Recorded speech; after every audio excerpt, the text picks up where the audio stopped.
Welcome in to Thursday, January 16th, 2025. The High Stakes Fantasy Football Show presented by the Fantasy Football Players Championship is now live here on the Better Sports Network. Hi, hello, and welcome to each and every one of you tuning in tonight. I am your host, Eric Balkman. You follow me on the X at Eric Balkman. I'm on the Blue Sky as well at Eric Balkman.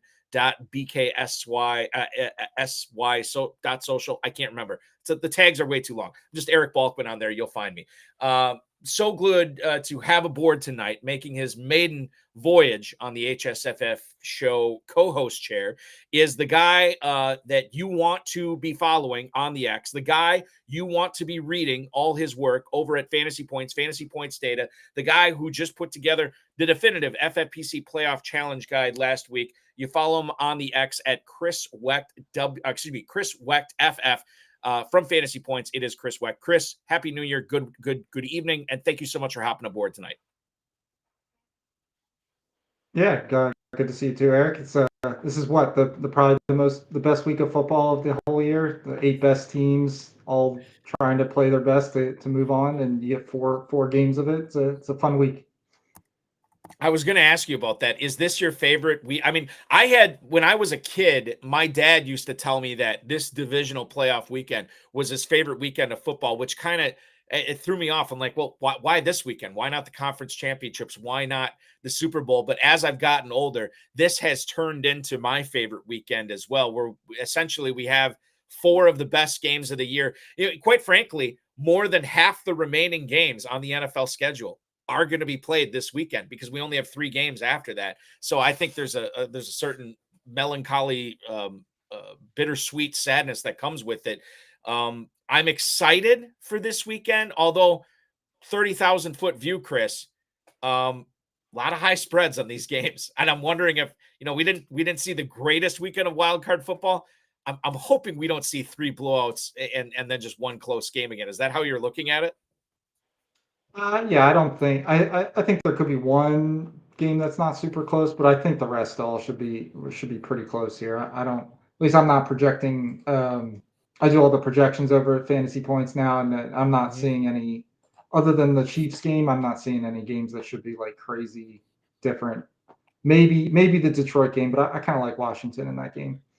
Oh, this is going to be a fun show because we are definitely going to get into these matchups, the teams and the players that you need to know in order to win a $100,000 grand prize in the FFPC Playoff Challenge 2 that launched on Monday, and you can register for it right now at myffpc.com. That's myffpc.com. It's real simple. It's an 8-player lineup. You're picking 1 player per NFL team, no stacking, no drafts, no salary cap. And whoever has the most points for the remainder of the postseason is going to win $100,000. You can enter that $100,000 contest for $200. You can also enter for $35 and have a shot at a $25,000 grand prize. MyFFPC.com is where to go for that. MyFFPC.com. You don't have to mess around with, modifying your lineups throughout the postseason, after the divisional round, after championship weekend. No, once you set it, you forget it until it wins $100,000. That's what you need to do. myffpc.com, or simply scan the QR code that our producer Matt Deutsch has thrown up on the screen. That will take you there as well. Coming up on tonight's show, Chris and I are going to take a spin around the NFL. We're going to talk about some things that happened in the playoffs that will have overarching fallout for the 2025 season. We'll talk about some of the rumors that are circulating, that are being reported on by certain beat writers too. For those of you who are going to be drafting in the Never Too Early FFPC Best Ball Tournament, which is launching shortly. I believe there's going to be an announcement coming out about that here within the next 48 hours, maybe sooner, about when that tournament launches. And then we will get into our FFPC Playoff Challenge 2 preview. We'll take a look at each and every team, each and every game, and tell you which players we like in the final segment, as Chris and I will build 2 different FFPC Playoff Challenge 2 lineups that you can enter into the challenge yourself and hopefully win a 6-figure grand prize. So to lead things off tonight, Chris, let's stroke your ego a little bit. Let's talk about you for Fantasy Points Data. What are you doing there? You said you're doing all the projections. What's it like during the season and in the off season for you for everything you're doing there? Yeah, so in season, mostly projections, all weekly projections, rest of season projections, anything with that we're projecting guys forward. That's on my plate.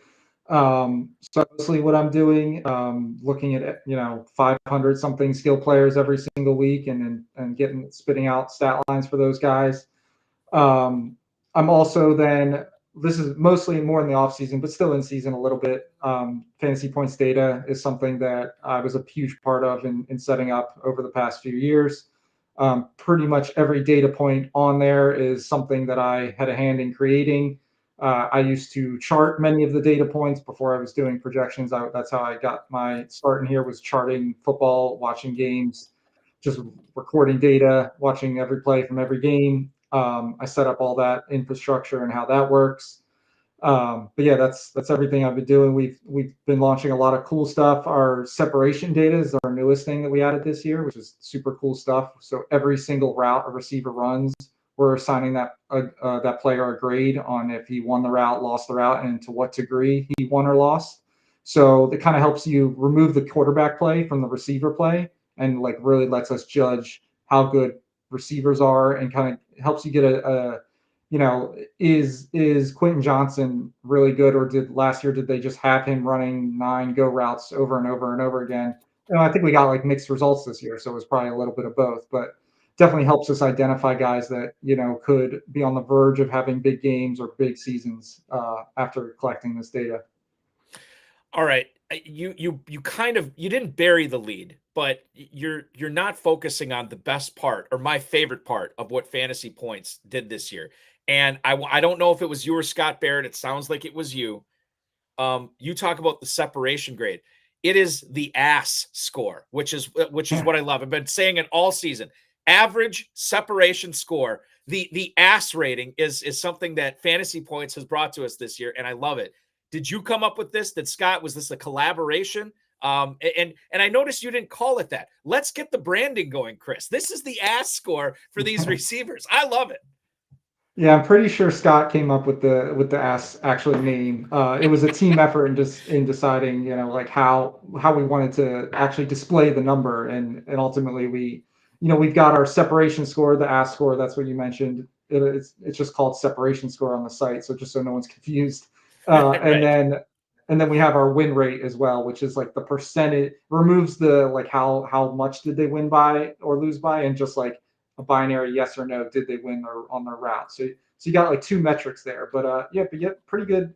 We're pretty happy with the results this year. I'm trying to think of some guys that were popping last year. Rashad Bateman, he's been every year he ranks in the top of this thing, and I think we know he's never going to be the team's wide receiver 1 for the Ravens, but he definitely has shown this year his ability to get open big and score big touchdowns.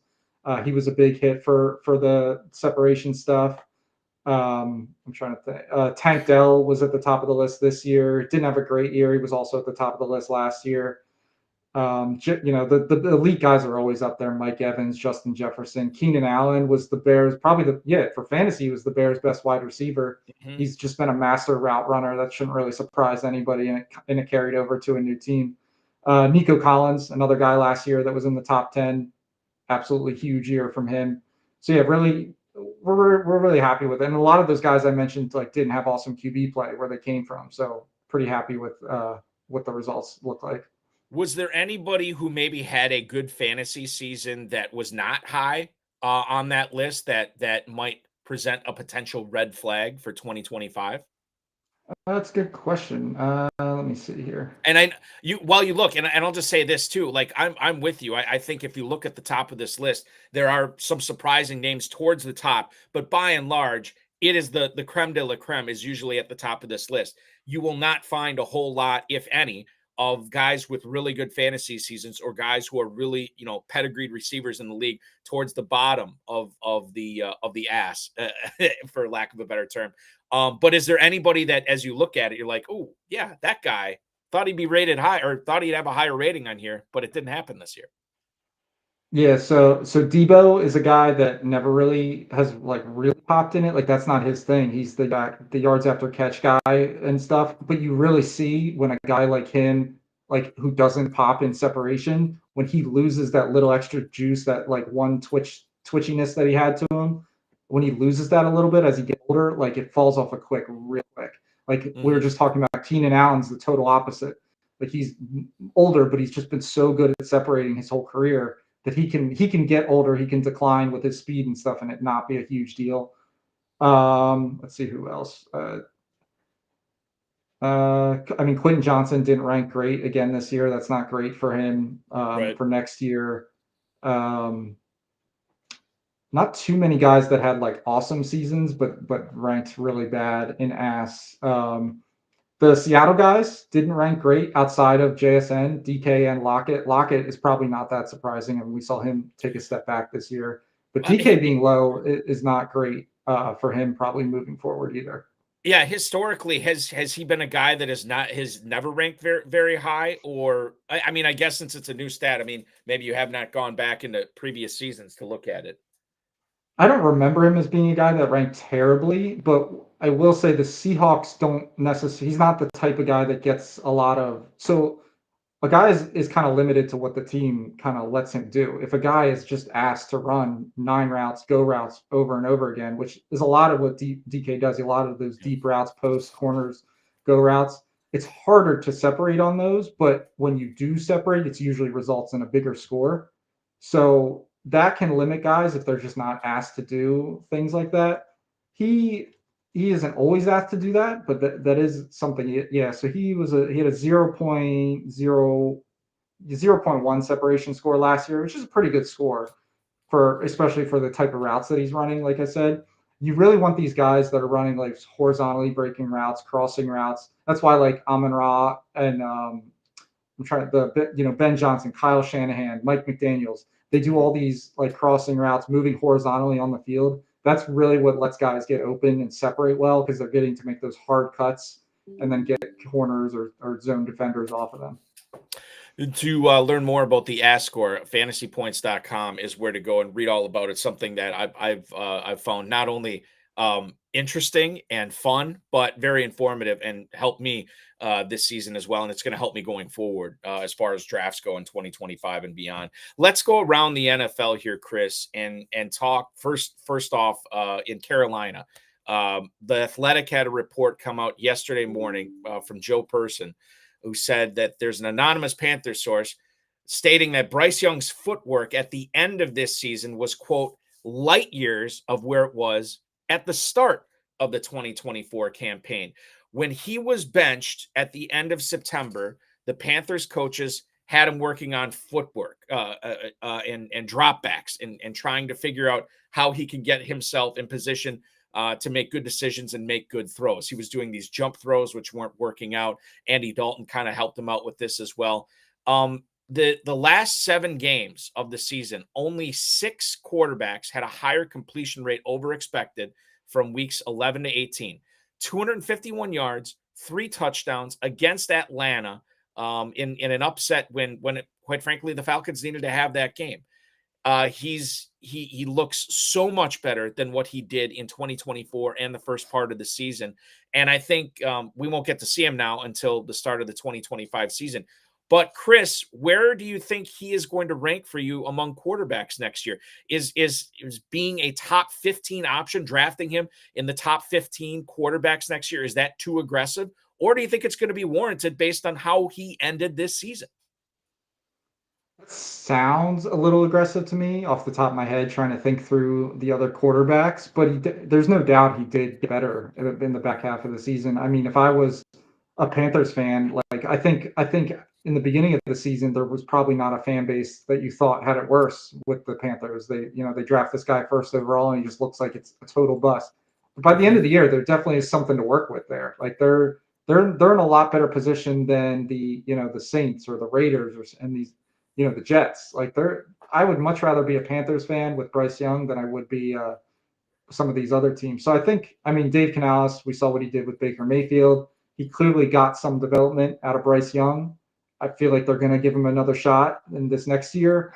who knows what their expectations are. We know their owner David Tepper really wants to win. I don't think they're going to be close to that. They still have a roster with tons of holes on them, and that's probably part of the reason that's going to keep Bryce Young from being a top 15 QB for me, because the O line is average at best. The receiving core, we really don't know anything about. Adam Thielen's going to be another year older. He might even be a free agent. I'm not sure. Um, it's hard to, without some like a bona fide wide receiver one getting in that receiving room. I don't see Bryce Young getting into that top 15 territory. Do you not think that Xavier Legette has what it takes to be a number one receiver? I mean, is he just is him being a complimentary guy his ceiling in the NFL? Well, would you say he was the best rookie receiver on his team this year? I mean, it's hard to say Jalen Coker didn't outplay him in this season. Well, if you removed where these guys were drafted, I'd be more excited about Coker than Legette right now. I still think Legette can be a good player, but it's not great that, you know, an undrafted, I think he was undrafted, Jalen Coker outplayed him this year in a room where he had plenty of opportunity. You know, they trade Deontay Johnson, Adam Thielen misses most of the year, Jonathan Mingo is gone, and it still never really clicked for Legette in a full way. Doesn't mean it can't, but we just time and again see this over and over when these early, especially these early round receivers, don't get hit the ground running at some point during their rookie year. It just never really clicks all the way for them. Quentin Johnson's the most obvious one, but there's been plenty over the years that when they don't hit right away, it seems to never really come to fruition. Adam Thielen is under contract with the Panthers one more year. However, there is a potential out in his contract. If the two sides wanted to part ways, they certainly could. But the cupboard's kind of bare, to your point there. And Bryce Young really, I mean, part of the reason that he came on so well at the end of the year was the sure hands and the precise route running of Adam Thielen. I'm sure they'd like to have him back next year as well. This next story, I think, is a nothing burger, Chris, but I do want to get your opinion on it because the Browns have a new offensive coordinator, and his name is Tommy Rees. Tommy Rees, a guy who was a quarterback for the Notre Dame Fighting Irish, kind of a highly touted one too. He actually was the offensive coordinator for the Irish from 2020 to 2022, worked under Nick Saban as the offensive coordinator for the Crimson Tide in 2023, and then tight ends coach and passing game coordinator this past season in Cleveland. Now, anytime there's a new offensive coordinator, we all sit up and take notice. Does this one mean less given the fact that Kevin Stefanski is going to be the guy calling plays for Cleveland? You know, he already is, and he will be next year as well. And also the fact that we don't know the type of offense Rees is going to be coordinating. We don't know what the plan is at quarterback. Quite frankly, we kind of don't know what the plan is at running back. We know Njoku's going to be there. We know Judy's going to be there. Obviously, Elijah Moore as well. But there's a lot that we don't know about this Cleveland offense, which is why I think it's important not to overrate the Tommy Rees promotion to the offensive coordinator for the Browns. Yeah, I'm a little surprised by this because we're never really going to know this answer, but it would be really interesting to know like who everyone's that was signed off on the Deshaun Watson deal and and insisted on him playing as long, like was Stefanski part of that? Like if I was the Browns ownership, assuming that, you know, obviously he signed off on it, but I would probably want to just like start from scratch, clean house. And this move signals that they clearly are going to run it back with Stefanski and they think they liked what they saw enough out of their offense and particularly their passing game. We saw Joe Flacco have a nice run there. Jameis Winston was, as Jameis Winston always is, very a roller coaster ride. DTR didn't ever show us anything. It's a little surprising. I would think they'd want some like fresh eyes in there to like get some outside opinions on things and really try to get some new juice into this passing offense. Because I don't think we've ever seen, I mean, maybe in Stefanski's early years with Baker and stuff, like they have never really been a juggernaut offense and not really shown any signs of developing one either. I think the Browns skill position players in general, obviously everybody's on my board, right? Because at some point these players will be drafted at a spot I am comfortable picking them at. However, I can't imagine I'm going to be targeting too many players. Now, if Cleveland doesn't do a whole lot of running back in the offseason, then yeah, Ford is interesting to me at a certain point. I think it would be unwise to just discount what Jerry Jeudy did down the stretch here. And if Winston is named the starter, to kick off the year, then all of a sudden I have a lot more intrigue in this team. But I think until then, you are really, if you're drafting, you are really drafting based on projections and upside of a team that we just don't know what they're going to be exactly. I think you're right. I think we're on the right path, that it's going to be very close to what we saw this year, but we don't know exactly until we figure out what's happening at quarterback, what's happening at running back. Let's stay in the same division, Chris, and talk about the Pittsburgh Steelers, who saw their season come to an end Saturday evening in Baltimore at the hands of the Ravens. Mike Tomlin speaking to the media after the game that, and I think this might have been the day after or 2 days after in his end of season press conference, but he didn't really endorse, let's say, Russell Wilson or Justin Fields coming back to quarterback the team this upcoming season. Both of them, I think, had flashes. Both of them, we saw what their limitations are, especially for Mr. Unlimited this year. Down the stretch, Russell Wilson was not great. And I don't know if Pittsburgh brings him back. Fields is going to be a free agent as well. And Fields is the type of guy where he's young enough and he's shown enough on the field that some team might want to take a chance on him and bring him in either as a guy they want to groom to be their long-term starter, or as a bridge quarterback if they are drafting, Cam Ward or Shadur Sanders or something like that. Fields, 21st in quarterback success rate among 42 qualifying quarterbacks. Russell Wilson was 33rd. Again, when we look at Pittsburgh going forward here, this is another team that it's a little bit nebulous, right? Of what we can project for 2025, knowing that one of these guys could be back, both of them could be back, or maybe more likely, Chris, either one of these guys is back for the Steelers this coming fall. Yeah, Steelers have to be one of the most interesting offseason candidates for teams, is like, because what are they going to do at quarterback? Are they going to bring a guy back? Do they not bring a guy back? And if they don't, what in the world are they going to try to do then? Yeah. Do they go try to grab Sam Darnold or something like that, another bridge QB? They're not going to be high enough in the draft. It's a weak QB class already. So, man, drafting Steelers is going to be tough until we start to see some dominoes fall and what who's going to be playing for them. Najee Harris is a free agent. He's likely going to be gone as well. I don't see them really bringing him back unless he doesn't have much of a market. It's a little ugly there in Pittsburgh. I'm not sure what they're going to do this year, or how you even put a value on these guys right now. It's interesting. Especially with how talented it looks. And I haven't done a full-fledged deep dive into this year's rookie running back class, but it looks like it's fairly, what's the line from Meet the Parents, where Owen Wilson asked Ben Stiller how his portfolio is looking, and he said strong to quite strong. That's the way the running back class looks this year. To me, at first blush, it looks like it's strong to quite strong. So Pittsburgh could easily add somebody, but if they don't, Jaylen Warren is very interesting to me. Jaylen Warren might still be very interesting to me as maybe the best playmaker Pittsburgh has on their team, if they decide that they don't want to be in the George Pickens business anymore. Mike DeFabo, who covers the Steelers for The Athletic, says that Pittsburgh should think about trading away Pickens this offseason because of, immaturity, maybe not having,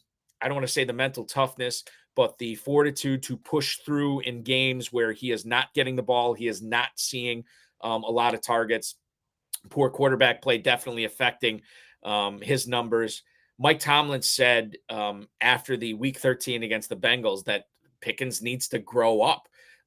There are a decent amount of receivers that will probably make it to free agency. Not all these guys will, but Higgins and Godwin, Amari Cooper, Hollywood Brown, Keenan Allen, Stephon Diggs is going to be a free agent, DeAndre Hopkins. If the Steelers wanted to go down that path, they could. But for dynasty players who are watching this, what's the proper way to handle George Pickens this offseason, knowing that his future in Pittsburgh is kind of cloudy? Should we be looking at him as a buy low type guy right now, or do you want to get out while you still can of the George Pickens business, Chris? What do you think Pickens' future looks like, at least not necessarily long term, but as far as 2025 goes? I'd have to bet he's still on the Steelers in 2020. I mean, the Steelers are not flush with offensive talent or any kind of offensive juice. They need guys like George Pickens. I know he's immature. They've a long history of getting good production out of receivers that seem they're immature at times. So like if there's a place for him to succeed, he's probably in it. He probably just needs to not be relied on as heavily as he is. I don't know if they'll be able to add another receiver that can help alleviate that, but I'd be shocked if he was not on the Steelers in 2025.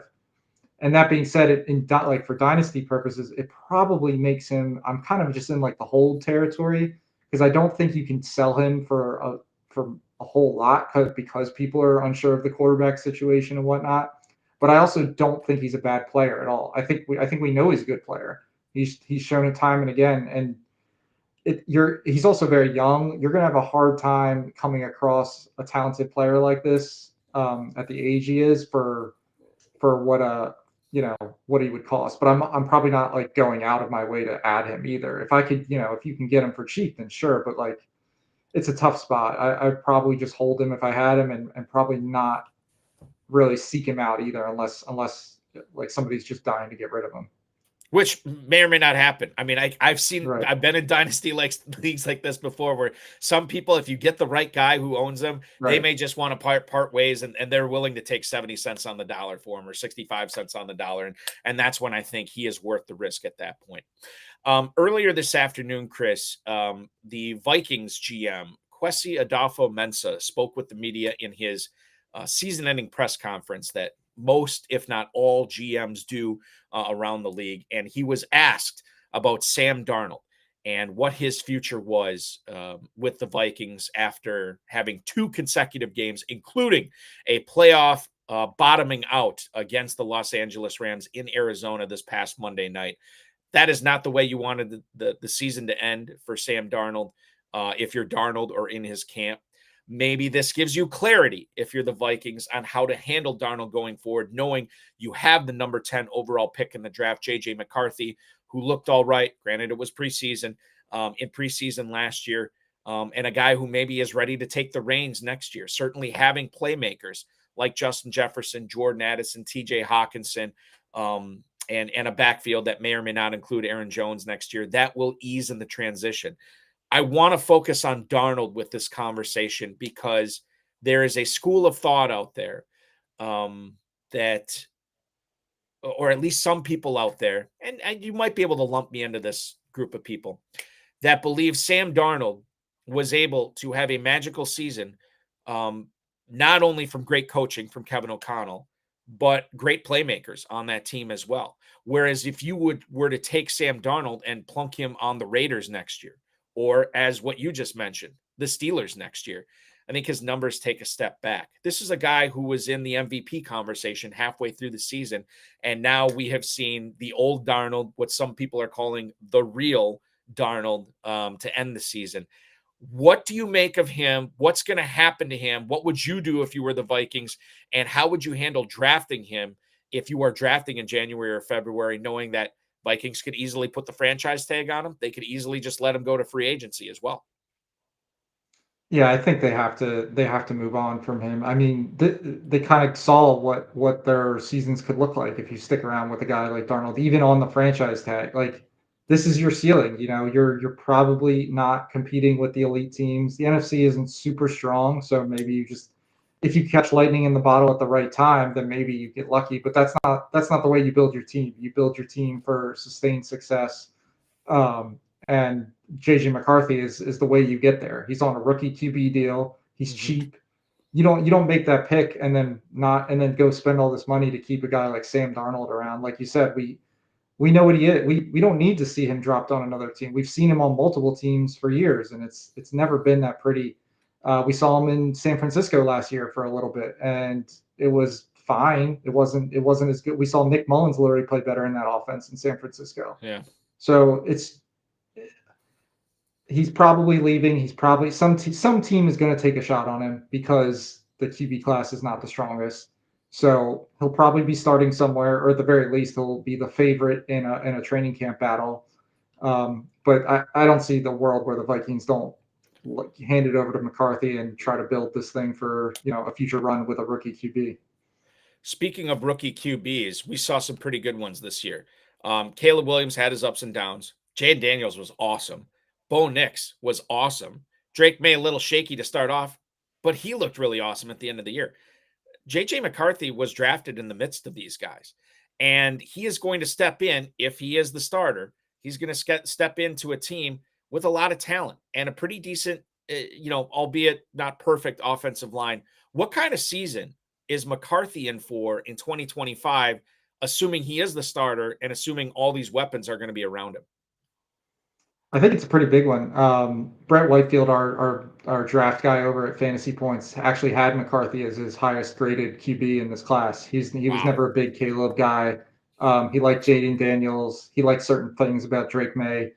And he knows his stuff when it comes to college QBs and stuff, and he's been right on a lot of things. So if he thinks that that's where he could play, and we saw guys like, I'm sure Jayden Daniels and Bo Nix especially, blew everybody's expected. Nobody expected that. Nobody could have expected what these guys have done. But regardless, if McCarthy could be the number one QB on some teams' boards, on other evaluators' boards, he's got the ceiling that Sam Darnold does at the very least. I think we have to say that, and it could be, maybe it's not a ton more, but I would imagine the mistakes and the brutal sacks, some of the terrible picks are just less in this offense. I want to stay in the same division once again, move on from Minnesota and talk about the Packers here.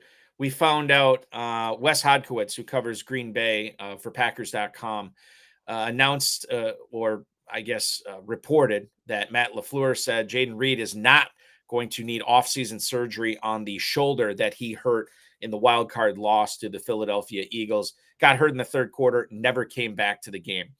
55 catches, 857 yards, and 6 touchdowns this season, which is okay. But when you consider in his rookie year, he had 9 more catches for 64 fewer yards and 2 more touchdowns.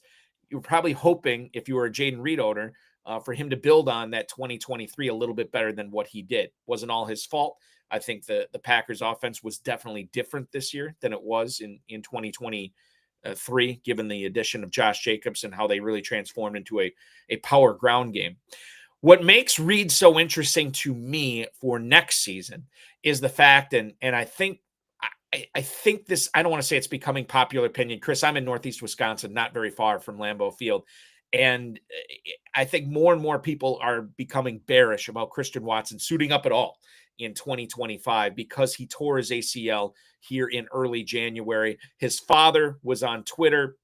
His father, a former Packer himself, came out and said he thinks that Christian Watson is going to be back, quote, about week 12 or around there, end quote, something like that, which to me, the worst source for injury projections and prognostication is the player themselves. Probably the second worst source, the player's family, who are going to be pretty optimistic on when their brother, their son, their uncle, whatever, is going to be back on the field. I still think that Watson misses the entire season, and the Packers, I think the call nationwide from a lot of pundits out there, a lot of people who cover the game, say that Green Bay needs a more reliable number one receiver. Brian Gutekunst, in his closing press conference today, said that ideally he wants all these guys to develop into the type of guy who can make a play for you on 3rd and 6, who can make a play for you on 4th and 4, who can get into the end zone, in the red zone when it becomes more difficult to pass. That's ideally. I don't know if that ideal is going to take place with Watson, Dobbs, Wicks, any of these guys. I do think they add somebody this offseason. And I do think if they do, Reed is still kind of fulfilling the same role as he did in 2025. If anything, Chris, I think his value is going to be depressed in drafts. I think his value is a little bit depressed in dynasty right now because of the kind of scattershot approach that we had as fantasy players to Packers wide receivers, knowing that some weeks there was going to be value. You just didn't know who it was going to be from. And knowing that some weeks there wouldn't be any value in these Packers receivers. But I do think we as fantasy players know that and are going to unfairly push Reed further down than where he should go. And I think he might be a nice buy, a nice bounce back player for 2025. How are you seeing Jayden Reed's third season in the NFL, which is upcoming? Yeah, I think you nailed it. I mean, he's definitely going to get pushed down because of the disappointing season. Christian Watson is probably not playing, or at the very least, he's going to miss almost the entire fantasy season. I agree with you. I think they wanted some guy to develop into that number one guy for them this year and thought they had this embarrassment of riches and we're just going to let them figure it out. But I think this room clearly needs like a veteran wide receiver presence to like help these guys grow. So like let's say they add an Amari Cooper in free agency or something like that. I think Jayden Reed benefits from that more than anybody. One, because Watson's not there. Dobbs would probably be hurt the most by that like veteran Yeah. guy, ex receiver type thing. So Reed could still be doing his stuff. And then Wicks, I think Wicks we kind of saw he went back to his college season, senior year season where like he just can't catch balls for whatever reason. And we see those guys in the NFL all the time. And we think sometimes you think it might be working itself out and then it just falls off a cliff again. And teams get frustrated by that. I mean, Deontay Johnson's outside of his, his maturity issues. He's also had those issues through his career where like he'll just go through these runs where he like can't catch an open pass. I think Jayden Reed's a pretty good value. I know Jordan Love wasn't this elite QB that we thought he might be taking a step into, but I don't think he's a bad QB. So Yeah. it's all the same bet, but probably a better environment overall without Watson. I think that this, as much as I caution people to not draft Packers receivers this year, because I never, I never had full confidence in knowing who the guy to play on a week to week basis was. While I don't think that changes too much in 2025, I do think the Packers offense takes a step forward. I think Love takes a step forward, and a rising tide raises all ships. And the fact that I think a lot of these Packers receivers are going to fall a little bit to maybe a spot I'm more comfortable drafting them at where I wasn't in 2024. I think we need to be on the lookout for that. We'll be following that definitely this offseason. Death, taxes, and Mike Evans getting 1,000-yard season, Chris. These are the three truths that we know of here living on planet Earth. Mike Evans in the playoffs did not disappoint either. In the loss to the Commanders, 7 targets, 7 catches, 92 yards, and a touchdown. He got 11 touchdowns and 74 catches this season, just over 1,000 receiving yards. He only played in 14 games this season. He will be in his age 32 season coming up this fall and trying to go 12 years in a row with 1,000-yard season. I know he's getting up there in the age, but the fact that Chris Godwin might not be a Buccaneer this upcoming season, it seems like they have Jalen McMillan ready to take his spot. Knowing that Baker Mayfield led the league in touchdown passes, this all without Dave Canales, who we're all worried about was going to tank this Buccaneers offense. It didn't happen under Liam Cohen, the new offensive coordinator this year for Tampa. I guess he could be gone too, but the fact that it was so seamless with a coordinator transition, I do think that Mike Evans is going to be drafted high again this year. I don't think too high. I'm betting on maybe not 1,000-yard season, but man, you could do a lot worse than Mike Evans catching, 7-8 touchdowns again and 900 plus receiving yards. I like Evans again, even though his age is getting up there. Chris, how do you feel about him coming up in drafts this season? So I was just checking. He was our number 4 player in AS this season, minimum 100 routes run among receivers. So and he ran. We could bump that route qualifier up even higher. So he would be like number 1 out of guys that ran like over 250 routes. So I don't think he's lost a step. Chris Godwin might be gone. We'll see about that. If he's not, I don't think it's a huge deal. Liam Cohen's the big key there. Like we don't want him leaving Tampa Bay. So it'll be interesting to see what the Bucs do with Bowles and if Cohen gets a job offer. That would be the one thing I'm worried about. But I don't. And Mike Evans probably drops in drafts a little compared to where he was going this year. So he's probably going to be cheaper. I think you fire it back up with Mike Evans this year, and with Baker looking pretty awesome this year too. I'm looking at it right now. I'm going to go to Darren Armani, Fantasy Mojo's website, who keeps track of all this FFPC data. And I always like to look back, especially this time of year, to see where these guys were going at the point of, when drafting season ended last year. Loading it up right now to find out where Mike. Oh God, my computer's not cooperating. I will try to find it here shortly. But I think that Evans was a guy. Even this year, I wasn't averse to drafting. And I think because of his age, he might slip a little bit, which makes him all the more palatable for 2025 drafts as well, to have him on your team. I don't know if you want to trust him as a top 12 guy, but top 24 for sure, maybe even top 16, top 17 player at the wide receiver position for this upcoming season. I'm definitely bullish on Mike Evans. And I'll tell you a player I wasn't terribly bullish on coming into the season, but boy, did he give me the warm fuzzies more the more Broncos football I watched this past year, Chris. Bo Nix, 13 of 22, 144 yards and a touchdown in their 31-7 wild card loss to the Bills. He did also get 43 rushing yards on 4 carries. I think what we have seen this year from Nix is a guy that handcuffed is too strong of a word, but I think Sean Payton only allowed him to do so much. And when he did have the possibility of a big play or making a big play, he took advantage of it. Cortland Sutton, Marvin Mims, Troy Franklin all had flashes throughout the year. And those guys I would think are probably, Franklin and Mims for sure coming back. We'll see about Sutton. I think Sutton's coming back as well. I'd have to check his contract status. But the fact that, he was kept under wraps most of the season. He should make a bigger leap and will be allowed to do more in this Broncos offense in year 2. He's still going to have those legs that are going to allow him to make plays. He was an older product coming in to the NFL. He is going to be 25 in February, I believe. So with Nix coming into his own seemingly this season and doing better than I thought he was going to do, I'm excited about him next year. Let me ask you this. Who are you more excited about? Who would you draft first between Bo Nix and Bryce Young in like a super flex league next year?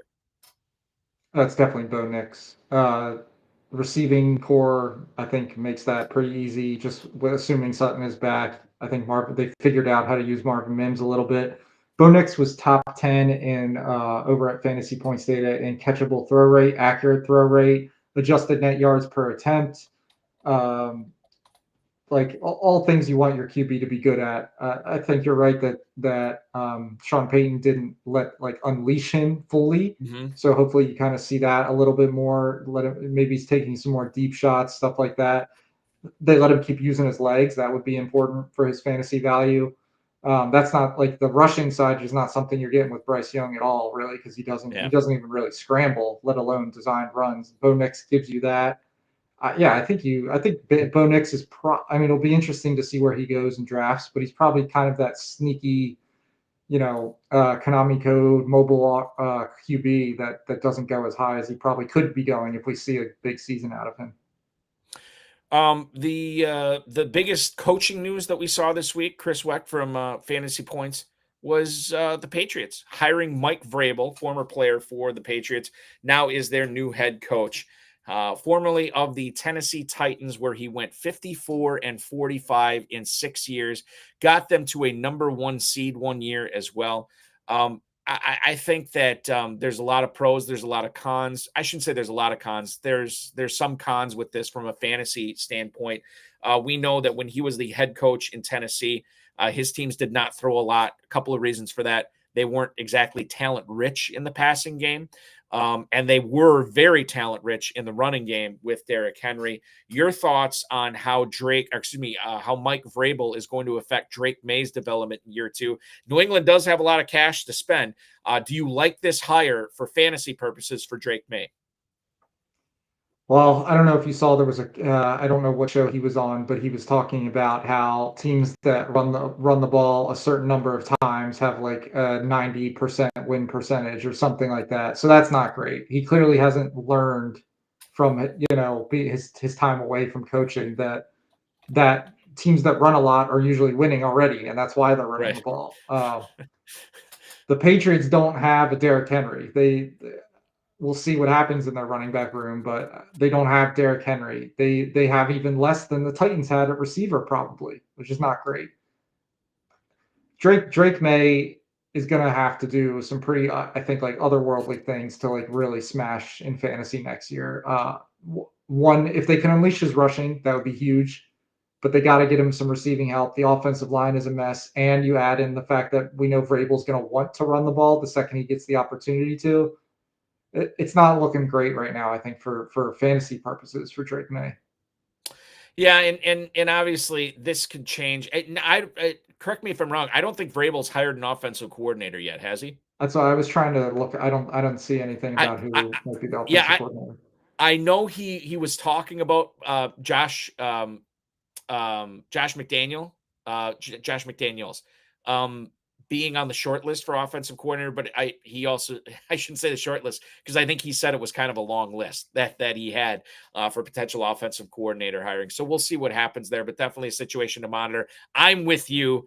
I'm not exactly thrilled with this for fantasy purposes. Maybe a good hire for the Patriots for NFL purposes. For fantasy, yeah, I'm not liking this as of right now. I'll tell you what I am liking. Holy mother of God, lad freaking McConkey this year. Did not disappoint in the playoffs. Maybe had his biggest game of the year in the Chargers' loss to the Texans. 9 catches, 197 yards, and a touchdown. Most yards by a rookie in NFL playoff history. He only missed 1 game this season. Finished 23rd in targets among wide receivers, 9th in receiving yards, and 15th in wide receiver receptions this year. And bear in mind that the Chargers were a power ground game with J.K. Dobbins and Gus Edwards throughout the first half of the season. 5 games with more than 90 receiving yards, 7 games with at least 6 catches. And if you look at what he did this year as a rookie, this is definitely going to shoot him way up draft boards next year. Where would you be comfortable, again, in a tight end premium, full PPR format like the FFPC, Chris? Where would you be comfortable taking McConkey? Is it 3rd round? Is it higher than that? Is it later than that? I feel like it's. I mean, I'm sure there might be some sort of regression to the mean coming this season, but given how quiet he was in the first half of the season, maybe it's not a big one. I'm a big McConkey fan here going forward.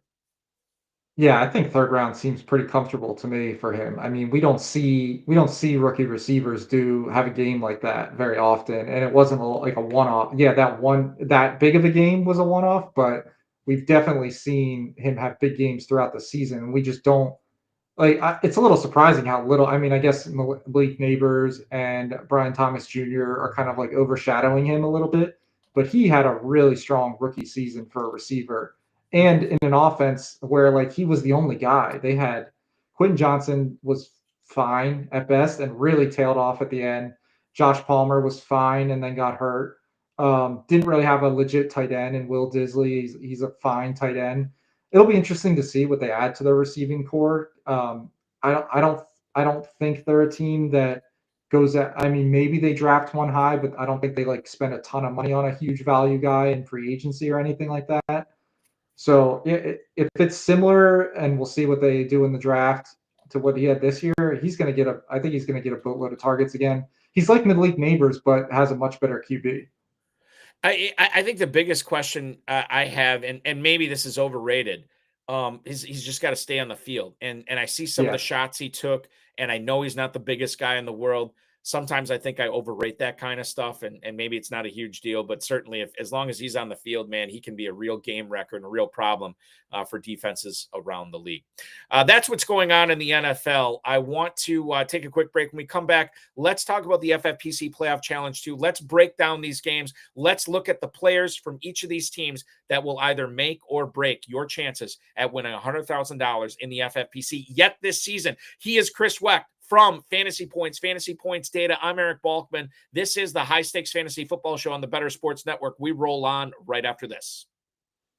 You talk about utilizing something called perpetual reloading to ensure something called a permanent championship window with FFPC Dynasty Leagues. How do we make sure that perpetual reloading is what we're doing in our rookie drafts every year to make sure that we're always competing for titles year in and year out? Yeah, so we always have this tension between playing a little bit for the future and playing for the present. You'll have drafters jump into the startup. They'll draft the veterans. They're trying to win in that first year. Sometimes they do. I don't want to in any way, shape, or form suggest that that doesn't work, because you see some of those teams compete and win titles. And yet, when we're thinking about the best way to control your chances to win, you want to be in the playoffs year after year. You want your championship window to always be open. You don't want to get to a point where you build, and then have a couple of years where you're going for it and then you're rebuilding again. You want to be in it every year. You want to get as many buys as possible so you don't have to compete in that quarterfinal round. You build a more powerful team. You can't control the injury that you have to the key player that cost you a title, or the 50-point game that a non-elite player like an Amari Cooper scores and knocks you out. You can control having one of the best teams every single season. The way that you do that is you build depth in your player talent across all those positions. You build depth in your picks. In order to execute some of those types of things, you trade down, you trade peak players, you trade young players. You've got to trade things that people want. A lot of times I think when people are trying to reload or rebuild, they're trying to trade distressed assets at a level that the rest of the group isn't interested in, and then you feel like you can't move. If you're going to make trades, you got to trade things that people. The High Stakes Fantasy Football Show on the Bears Sports Network rolls on here, 9 minutes until the top of the hour. I'm Eric Balkman. He's Chris Wecht from Fantasy Points and Fantasy Points Data, taking you through your guide through the FFPC Playoff Challenge 2, which will have its lineups lock at 4:30 p.m. Eastern Time this Saturday, right before the Texans and the Chiefs kick off. We're going to give you our full analysis on the players you want, the players you want to fade for that competition. Remember, you can join that right now over at myffpc.com. That's myffpc.com. 2 contests going on. It's the same format for both. There's no draft. There's no salary cap. You're choosing 8 players that you want, and then you lock those players in for the duration of the playoffs. Whatever players you get to Super Bowl Sunday, you'll get double points in that game for said players. So you're not fading anybody on any teams. You're picking 1 player per team, 1 quarterback, 2 running backs, 2 receivers, a tight end, and 2 flexes. You want to go with a 3 tight end lineup? Go ahead. 4 wide receivers, 4 running backs. It's totally up to you. myffpc.com is where to go. Enter for $200 and take a shot at a $100,000 grand prize. You can also enter for $35 and win $25,000. There is still time to win a 6-figure grand prize in fantasy football this season. myffpc.com is where to go for that. Let's get into how we're handling this, how we're handicapping these players, and what we're looking for in this divisional playoff round of the playoffs here, Chris. We'll kick things off with the first game, the Texans and the Chiefs. And with the visiting Houston squad, a lot of people had them losing last week to Los Angeles. They kind of ran away with that game. Big-time performances by the defense. I think C.J. Stroud had a solid game. Joe Mixon was great as well. Now, Joe Mixon, I think, is interesting here. He is listed as questionable for the divisional round game against the Chiefs. He popped up as limited after an ankle injury that he suffered in practice yesterday. Did not practice today and is now listed as questionable. Could he not practice today? Possibly. Was he held out just, to take it easy, to make sure he's absolutely good to go for Saturday? Also possibly. The advantage we have in, if we want to roster Mixon as our Texans player of choice, was the inactives will come out 90 minutes before kickoff. And that's also 90 minutes before lineups lock in this contest. Knowing that Mixon was so integral in beating the Chargers last week, how do you handle this injury? What are you looking for? And is it enough for you to want to differentiate from Nico Collins to pick Joe Mixon here? He may not be facing a positive game script as well. Mixon with this injury, man, this kind of confuses us. Yeah, it's, I thought earlier before this, Mixon I thought was kind of sneaky to get off of Nico, just because I think everybody is going to want to play Nico, rightfully so. Like I would rather play Nico, but Mixon was that guy that, like, he's going to get a ton of volume, whether they're losing or not. They are going to throw to him. And you just kind of need him to fall into the end zone and Nico not to. With the injury, it does make it a little shakier. There's not a lot of running backs that, like, I think people will be, well, there is a lot of running backs, but I think people will also, the teams with the running backs also have receivers that people, I think, really want to play. Mm-hmm. So I wouldn't hate playing Mixon, but I'll definitely be watching closely to see if we get any more info from a coach or anything about, like, how, if they think it's going to limit him at all in the game or anything at all. Because if we do get any kind of word that, like, he's not going to be that, because that's what you're betting on is the volume. He's not going to be super efficient. He's not Jahmyr Gibbs. So, like, he's got to get the volume. So if there's any hint of him not getting a pretty big workload here, I'm probably just looking away from Mixon and going to Nico Collins or even a Dalton Schultz in a you just hope he gets the touchdown situation. I want to talk about Schultz in a second. Let me throw this at you, and I didn't think about this till just now. Dameon Pierce is the backup. Dameon Pierce, we saw what he could do in Week 18. If you are projecting a Chiefs win, where you are only getting one game out of the Texans anyway, and Mixon is ruled out for this game, how interesting or uninteresting does Dameon Pierce become for you in this competition? I'd stay away because I just think that Dare Gumbalale will get all the passing or a lot of the passing work there, whereas Mixon, they're pretty comfortable letting him do everything. I don't think they'll trust Pierce like they trust Mixon in pass protection and stuff. So I'm probably just staying away from the running back room if that happens. 2 catches for 23 yards on 4 targets. That was the receiving line for one Dalton Schultz against the Chargers. 6 games with at least 4 catches in the regular season. He was 3rd in targets in this game against the Chargers. 43 dropbacks for CJ Stroud. Schultz was running a route on 35 of those. He is not on the injury report, despite dealing with some shoulder soreness, I believe. Full practice today.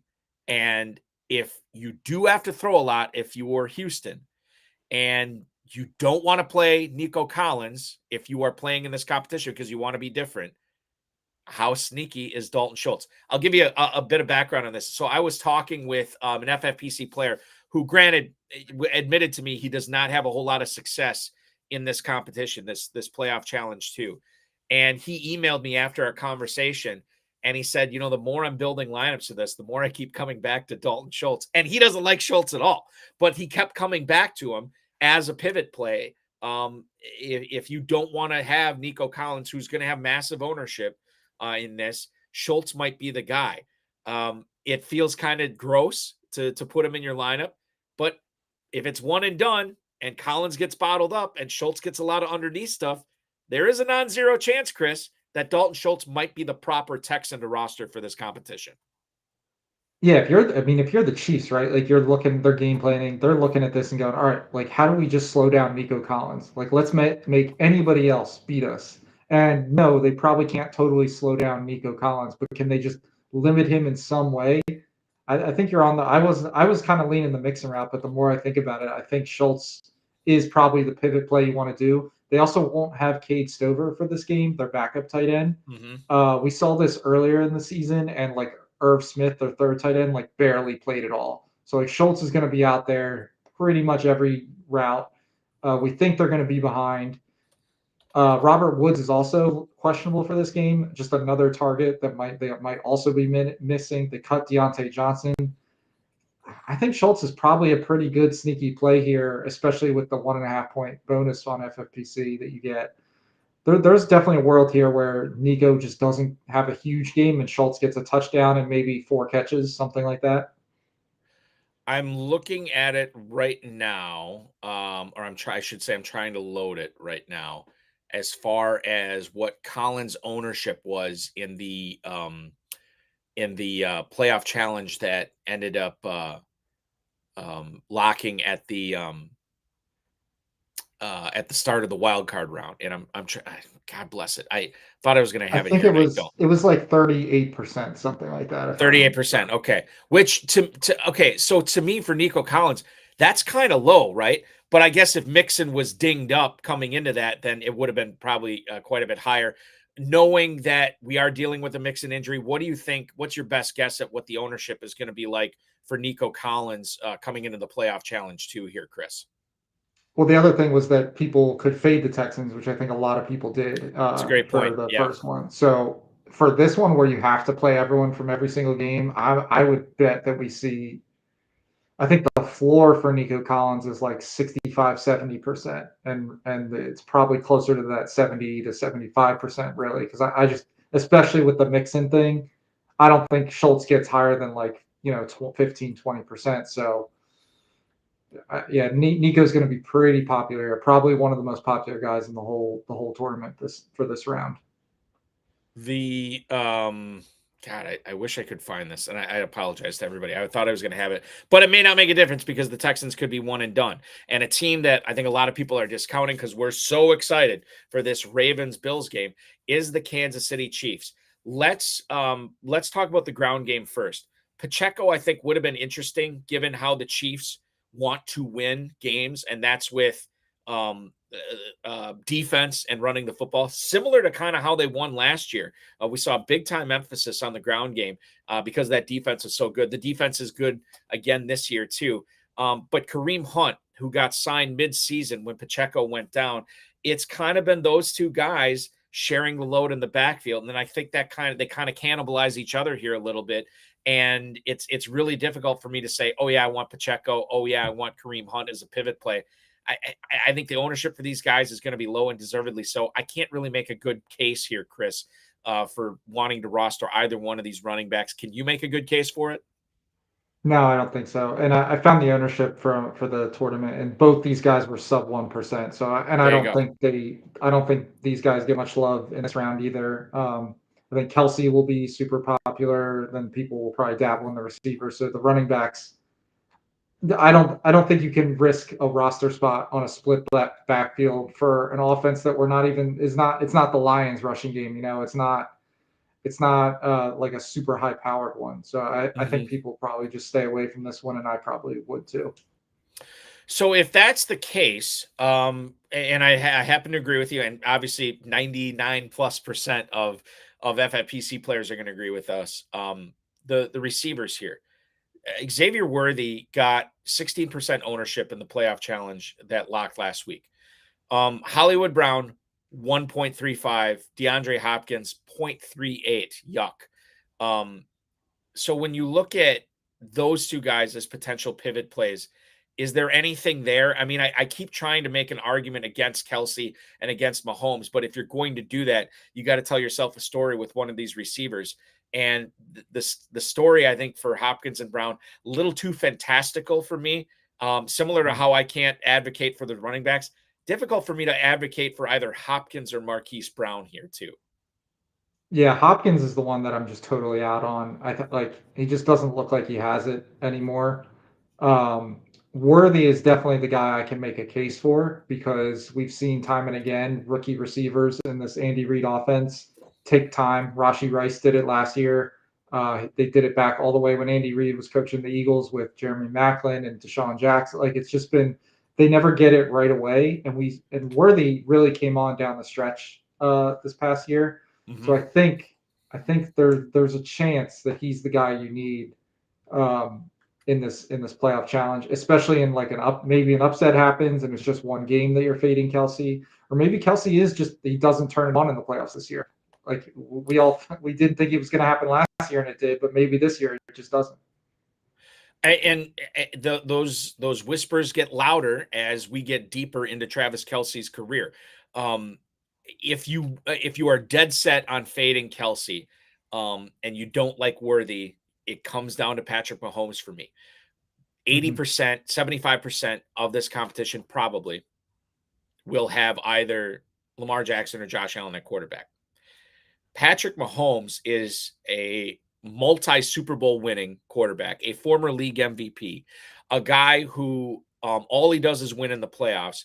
And certainly when you're talking about double points in the Super Bowl, having a quarterback there is really huge. Patrick Mahomes, should he or shouldn't he be the play for you for the Chiefs this year? Chris, I guess it kind of depends upon how you think the playoff bracket's going to go. That's what it comes down to for me with Mahomes. Yeah, I think Mahomes is way more viable in this tournament than he is in the one that started last week in the wild card one. Because in the wild card one, you were basically saying, okay, somehow one of Josh Allen and Lamar Jackson don't play 3 games. You were fading like 3 games from those guys, and Mahomes goes to the Super Bowl and is the right chief. In this one of those 2 guys is only getting 1 game, and the other one theoretically, if you're playing Mahomes, would lose to Mahomes the next week. So it's not as crazy for Mahomes in 2 games plus a double Super Bowl point game to outscore these super high scoring quarterbacks like Allen and Lamar. So I think Mahomes is a fun pivot in this tournament. I think you can build some fun lineups that way. You know, what was fun last week is watching this Washington Commanders team beat Tampa, led by Jayden Daniels. Part of the reason Jayden Daniels has been so good this season has been Zach Ertz. Had a pretty solid year. 66 catches, 654 yards, finds the end zone 7 times. Zach Ertz is going to be good to go for the divisional round. He was dealing with a rib injury. 34 years old. He's still making plays. Zach Ertz as your commander selection to me is such a good pivot off of Terry McLaurin. I wonder if he actually rivals McLaurin for similar ownership. How do you see Ertz being treated by FFPC players in the playoff challenge 2 this weekend, Chris? I think the down week last week is going to keep his ownership pretty in check. He was, I think, around like 13% in the tournament last week. So I don't think he gets too crazy high here. I think, I was pretty high on him in the pivot in the last tournament, and I was a little disappointed by his game last week. I think all the reasons still apply though for playing him again this week. I do think McLaurin probably has the best matchup in this one, with just Detroit. Like, they're way hurt in the secondary or in their corners, losing Carlton Davis. They will have Terry on Arnold, but man, I'm not afraid to go back to Ertz here. I would be comfortable doing it. I just also think McLaurin is also just a great play in this week. Well, part of the reason that makes him such a great play is, number one, the total on this game, 55.5, an insane amount. Might be the highest total of the season for all I know. McLaurin this past week against the Buccaneers in that I guess quasi upset game over Tampa down in Florida. McLaurin gets 7 catches for 89 yards. He gets in the end zone as well. A big play guy, which is what you need in a competition like this. Ertz was owned, to your point, 13%. The next highest was the Washington fade, hard fade, 22%. And then the most owned Washington Commanders decision that players made this past week, 40% of people said yes to Terry McLaurin. And I do think that's probably going to be up there again. It's chalky, but is this good chalk? Is this chalk that you want in your lineup here, Chris, with McLaurin? I'm not. If I was building a handful of lineups, I wouldn't fully fade McLaurin, but I do think it's viable to do it in lineups, especially if you're only doing a few and want to get a little different. We saw all year him be outscored by other receivers. There was a stretch of weeks where Noah Brown was out targeting him like pretty easily. Do I think that's going to happen in this game? No, but like there's times where this offense just kind of runs through Olamide Zacchaeus, Diami Brown, Zach Ertz, the running backs. Like they get the ball to all kinds of guys in this offense. So it would not be crazy for McLaurin to be outscored here. If you're building a handful of lineups, Chris, do you have to have a Jayden Daniels lineup? A guy who's defied the odds, a guy who just finds a way to win, and a guy who found a way to win last week. Now, this would probably be his biggest, well, not even probably. This would be the biggest win of his young career if he's able to take down the Lions in Detroit. But is having a Jayden Daniels lineup viable to try to win $100,000 with the FFPC in this challenge? Personally, I don't think so, just because you're asking a lot of you need one of Josh Allen or Lamar Jackson is getting 2 games. Then that guy could theoretically beat the Chiefs and go to the Super Bowl. You also have Jalen Hurts in this tournament. You also have Mahomes, who we just talked about in this tournament. Mm-hmm. I'm fine just sticking with Terry McLaurin or Zach Ertz from the Commanders. I don't I'm not betting on the Commanders winning this game in any. I think they could put up a good fight, but I don't think they're winning this game here. I am with you. I think it's going to be an entertaining game. I think both these teams do numbers. I mean, a 55.5 point total. Yes, I can't wait to spend my Saturday night watching that game. You know who else can't wait for that game is David Montgomery, because he is off the injury report and he is going to be playing against the Commanders Saturday night. Good to go for him. 16 touches on average per game this season in the regular season. And he will be joining Jahmyr Gibbs in the backfield. Now, knowing that Montgomery's back, something that we didn't know, something we thought, but we didn't know before the world famous playoff challenge lineups locked on this past Saturday. We saw Jahmyr Gibbs have 50% ownership, David Montgomery less than 1%. How does Montgomery's official return this week affect Gibbs? Is this an easy pivot off of Gibbs, knowing that Montgomery's sharing the backfield, or do we think that so many more people will be pivoting to Amon-Ra St. Brown and Sam Laporta now that Gibbs actually might be somebody that we want on our teams to try to win 100K? So I'm making a total guess here because we really don't know what the workload for Montgomery will be. But right now, Gibbs is my highest projected Detroit Lion player this week. And I basically said, I'm going to take what Montgomery did and give him 85% of that. So that's like a 65-35 carry share split for the two. Targets, Gibbs about doubling Montgomery, etc. I hope it pushes people onto Amon-Ra and other things because we don't know. And maybe, but like, what if Montgomery is only playing, I don't know, 10%, 20% of the snaps just to keep him fresh? Maybe they're up big in this game. They don't really need him. Maybe they bring him in on the goal line. That's always possible, but they've always kind of done that with him anyway. If we get Gibbs again, at like a bigger workload than what we saw in the season with Montgomery, he's just a huge smash. Like he without Montgomery, he's probably the running back 1 overall in fantasy. So if we can get Gibbs at, a lessened David Montgomery, and people are afraid of it and go to play Amon-Ra and Laporta or maybe even Jared Goff, I think I'd be very into Gibbs then. At worst, he's still a very good play. At best, he could be the best player in this whole tournament. And he is the best player on, in my opinion, the best team in this tournament. Mm-hmm. The Lions, to me, Chris, are the most talent-rich team as for fantasy purposes, more so than anybody, more so than Baltimore, Philadelphia. It doesn't matter. Jamison Williams, Amon-Ra St. Brown, Sam Laporta, David Montgomery, Jahmyr Gibbs. Technically, we're looking at 5 viable options here for the Lions.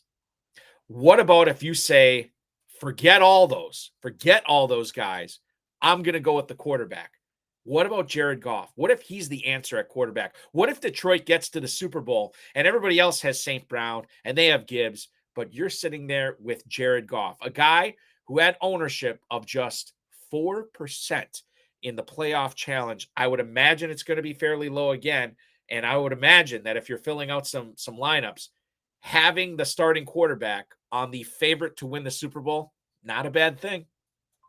No, not a bad thing. But I think you got to ask yourself, like, how does this happen? So one, they have to make the Super Bowl, right? There's no 1 or 2 games where Jared Goff is probably the optimal Lion. The second thing is you need Josh Allen and Lamar Jackson not to make the Super Bowl. So you're probably playing, Derrick Henry and James Cook, stuff like that. Mm-hmm. And then you kind of just need Mahomes to not be. It's probably the Chiefs then that they're playing in the Super Bowl. I don't think anybody's betting on the Texans making the Super Bowl. So I think Jared Goff, Kelsey is not the craziest comparison, because certainly Kelsey could be the best tight end in this thing. Mm-hmm. And then it's okay. Well, who are you playing quarterback? If Allen and Lamar don't make it, maybe Jared Goff is who you need. Maybe he just spreads the ball out a ton. So yeah, I don't think that's crazy at all to play Goff with like Kelsey, and you just hope all the fantasy points from the Ravens and Bills, first of all, they lose and don't make the Super Bowl, but also just funnels through the running backs. The team that they will be playing Sunday afternoon will be the Commanders. We already talked about that. Okay, let's talk. That was Saturday night. Sunday afternoon is the Rams and Eagles. We'll lead things off with the Rams here. Tyler Higbee limited in Wednesday's practice. This was a guy who was in the hospital, Chris. He was coughing up blood. Now, according to Sean McVay, that was just, it kind of surprised the Rams press that it was not a big thing and that he was going to be ready to go. He was limited in practice today, but he was limited in practice yesterday. So this is good that he's got back-to-back limited practices in. Sean McVay expects him to go. Everybody and their mother is going to have Puka Nacua. The people who don't have Nacua will have Kyren Williams. Ain't nobody going to have Tyler Higbee. And Higbee didn't look too bad out there in that game Monday night against the Vikings. Am I too crazy to suggest Higbee here, especially if you're projecting an Eagles victory over the Rams and you're just taking what is going to be a one-off, a one-game scenario where the variance is going to be increased quite a bit, and maybe Higbee's the guy here? How crazy is Higbee for a play this weekend in this challenge? It's so crazy because he was in the hospital, but then McVay saying we expect him to be full go for this game, which is just crazy that we don't see that very often. I'd be a little scared off it, but if you're right that he is a full go, then yeah, he's totally viable. But I just don't think you really need to do it. I think Kyren Williams is going to be super low owned, and whether they're trailing or not, he's going to catch some passes. He's going to be out there. It's gross, but you could go to Cooper Kupp. It doesn't seem like he has it to me. Puka just feels like such a smash here. I just don't think you need to go away from Puka or Kyren for the Rams here. You wouldn't have to. I agree with you. Puka Nacua, 73% ownership last week, 17% for Kyren Williams. Let me throw this at you. Let's say you are hell-bent on not taking Nacua or Williams. Chalk be damned. I'm not doing it. I'm going with somebody else. Who would you be more likely to pick? Tyler Higbee or Cooper Kupp? Oh my God. I can't believe that's a tough question. Because it should be Cooper Kupp, but man, he's just been so bad. I think I'm taking Higbee and just hoping that he is the full go, and he does catch, and he catches the touchdown. Eagles just lost one of their starting linebackers. That theoretically helps the tight ends more than anything else. I'll take my shot with Higbee then. I wanna look this up right now because I think this is something that's happened to Cooper Kupp. I don't think it's ever happened to Cooper Kupp in his career. When we look at what he's been able to do or what he's not been able to do recently, that dude has not had more than three targets in a game since December 8th, more than a month. Niners, no catches, 3 targets. 3 targets, 3 catches against the Jets. 1 catch against the Cardinals on 3 targets, and then 1 catch against the Vikings on his lone target in that game. Bigger picture here. Cooper Kupp in drafts next year. Is the hate going to go too far? What round would you start looking at Kupp? Knowing what he's done in the past, but also knowing what he's done in the recent past has been putrid, Chris. I probably, it really will depend where you go. If he's in, I think for me to take a swing at Kupp, I would want to take him probably the 7th or 8th round, around there. I just don't. So not a double digit round. You're still taking him in round 7 or 8. Okay. Yeah, that sounds right. We talked about Kyren Williams a little bit here. My concern with Williams, and it's my concern with just the Rams in general. I don't want this game to get out of hand. Now, because I'm not going to go with all chalk as far as who I think is going to win these games. I don't think the favorites win every single game. In fact, I've already predicted a Rams upset in this game.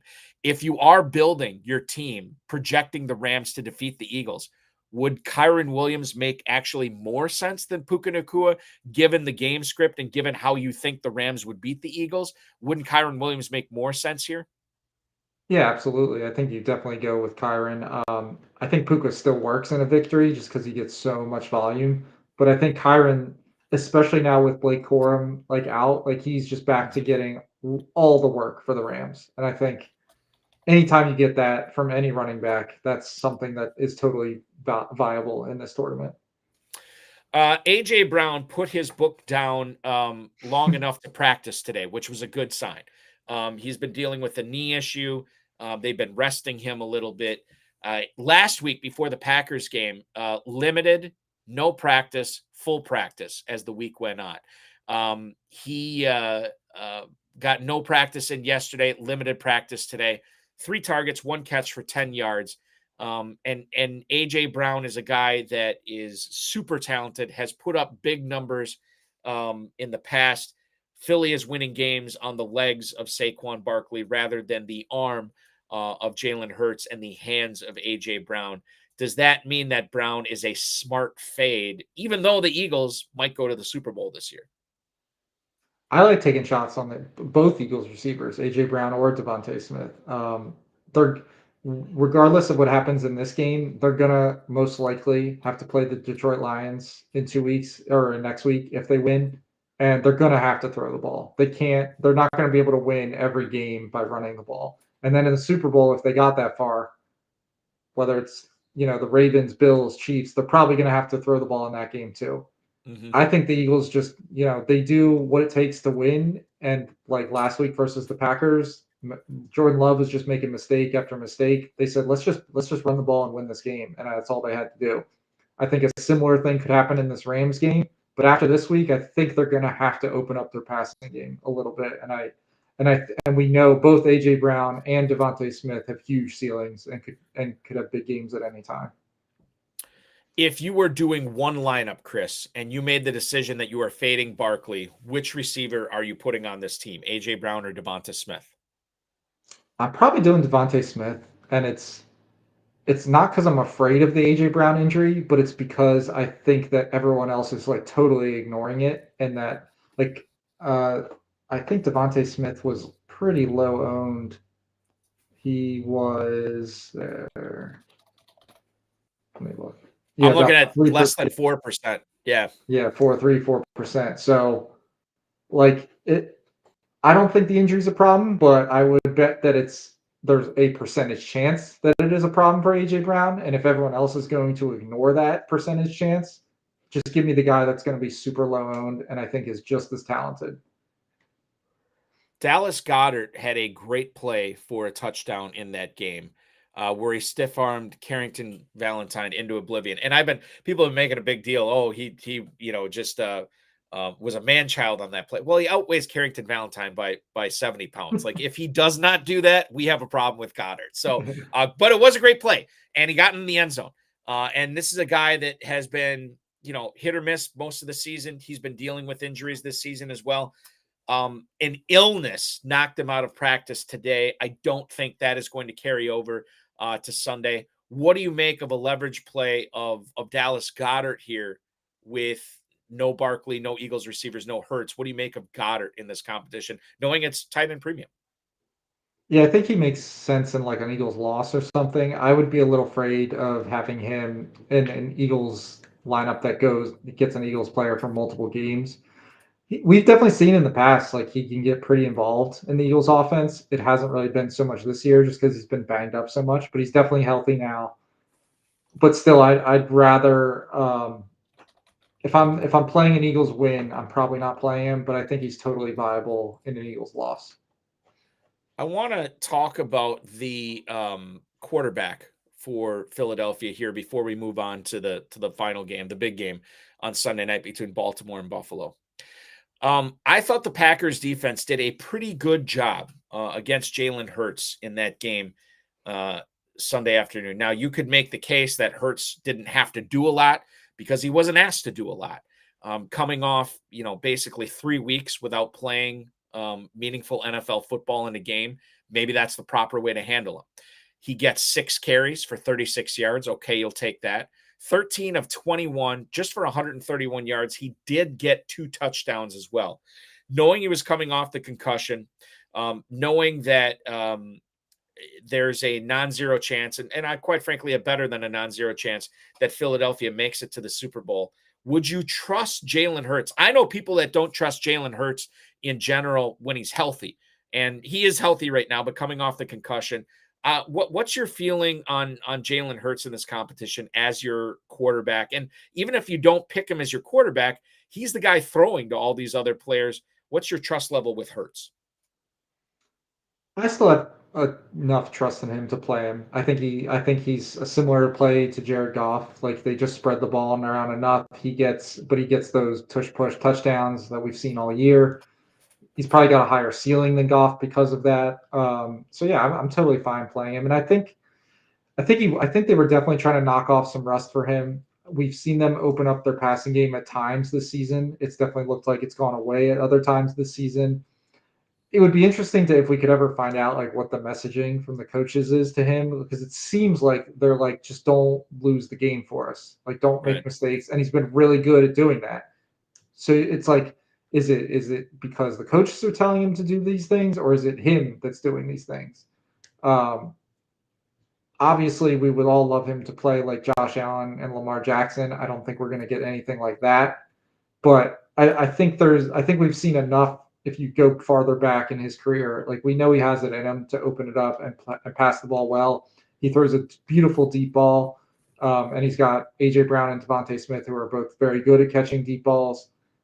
I think there's definitely still some. You should have. I wouldn't be worried about Jalen Hurts moving the offense if they really do need to. Hurts is if Philadelphia advances, he's going to be a big reason. Whether he's piping the ball downfield 35, 40 times a game, or whether he's just asked to manage the game, he's going to do numbers. And that's something that we'll have to be watching for not only this weekend, but beyond if the Eagles move on. Okay, let's talk about the big Sunday night game, the Ravens and the Bills. Zay Flowers, I believe, did not practice once again today for the Baltimore Ravens. Zay Flowers, the first drafted receiver by Baltimore to make a Pro Bowl with the Ravens. John Harbaugh said earlier this week that Flowers can play even if he doesn't practice, but if that's the case, he's definitely not 100%, could be a decoy as a receiver.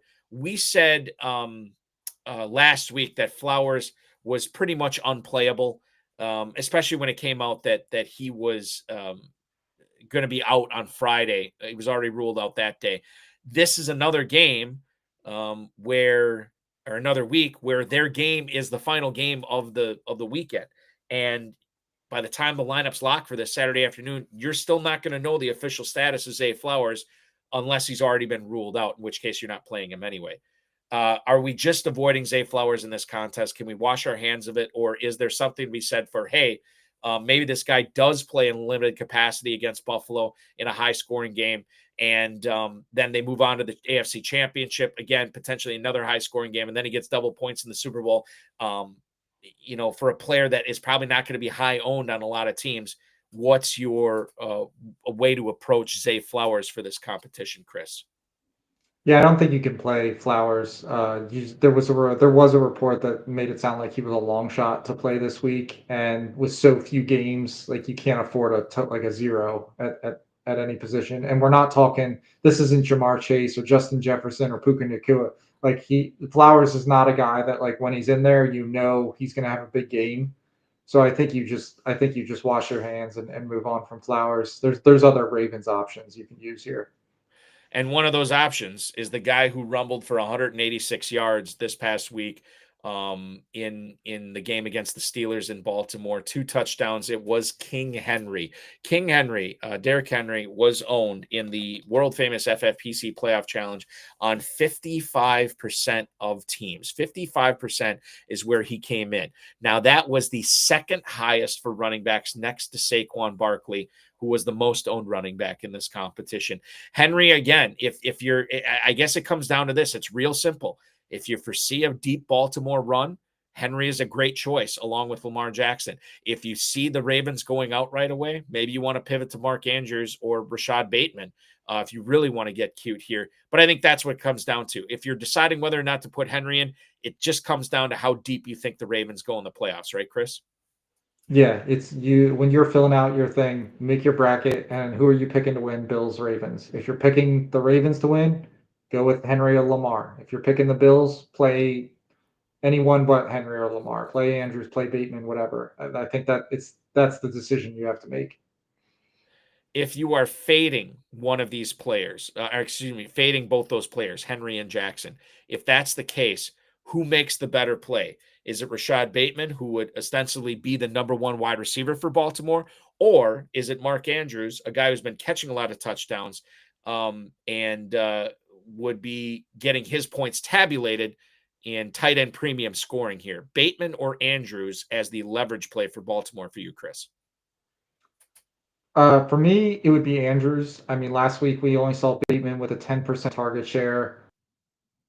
Andrews with 16% target share. Give me that with the tight end premium scoring, the high touchdown upside. I think the Bills' outside corners are pretty good. I think where you attack the Bills is the middle of the field. So I like Andrews there. And I wouldn't hate if somebody threw Isaiah Likely in a lineup. In a one-game Oh, yeah. sample, he could certainly outscore all these guys if you have Ravens losing. Wonder what I'm just curious to look at it because likely I think was the leading receiver for the Ravens this past week. He was owned in fewer than 1% of Yeah. lineups this past week. So yeah, but it's a good way to be different. Especially, I mean, if Buffalo wins that game and Baltimore goes down and likely has a touchdown, he might be the right Raven to own, especially if Henry gets slowed up by that Bills rush defense. Let's move on to Buffalo. Amari Cooper caught 2 passes on 3 targets in the win over the Broncos. He gets 8 yards. I think he's in, what's with these guys named Cooper? These guys that had this greatness, this fantasy greatness over the last couple of years that has just fallen off the face of the earth this year. Amari Cooper was one of my favorite plays in drafting season for 2024 because it always seems like he outperforms where you get him in drafts. Finally, that was not the case this year. He did not outperform it.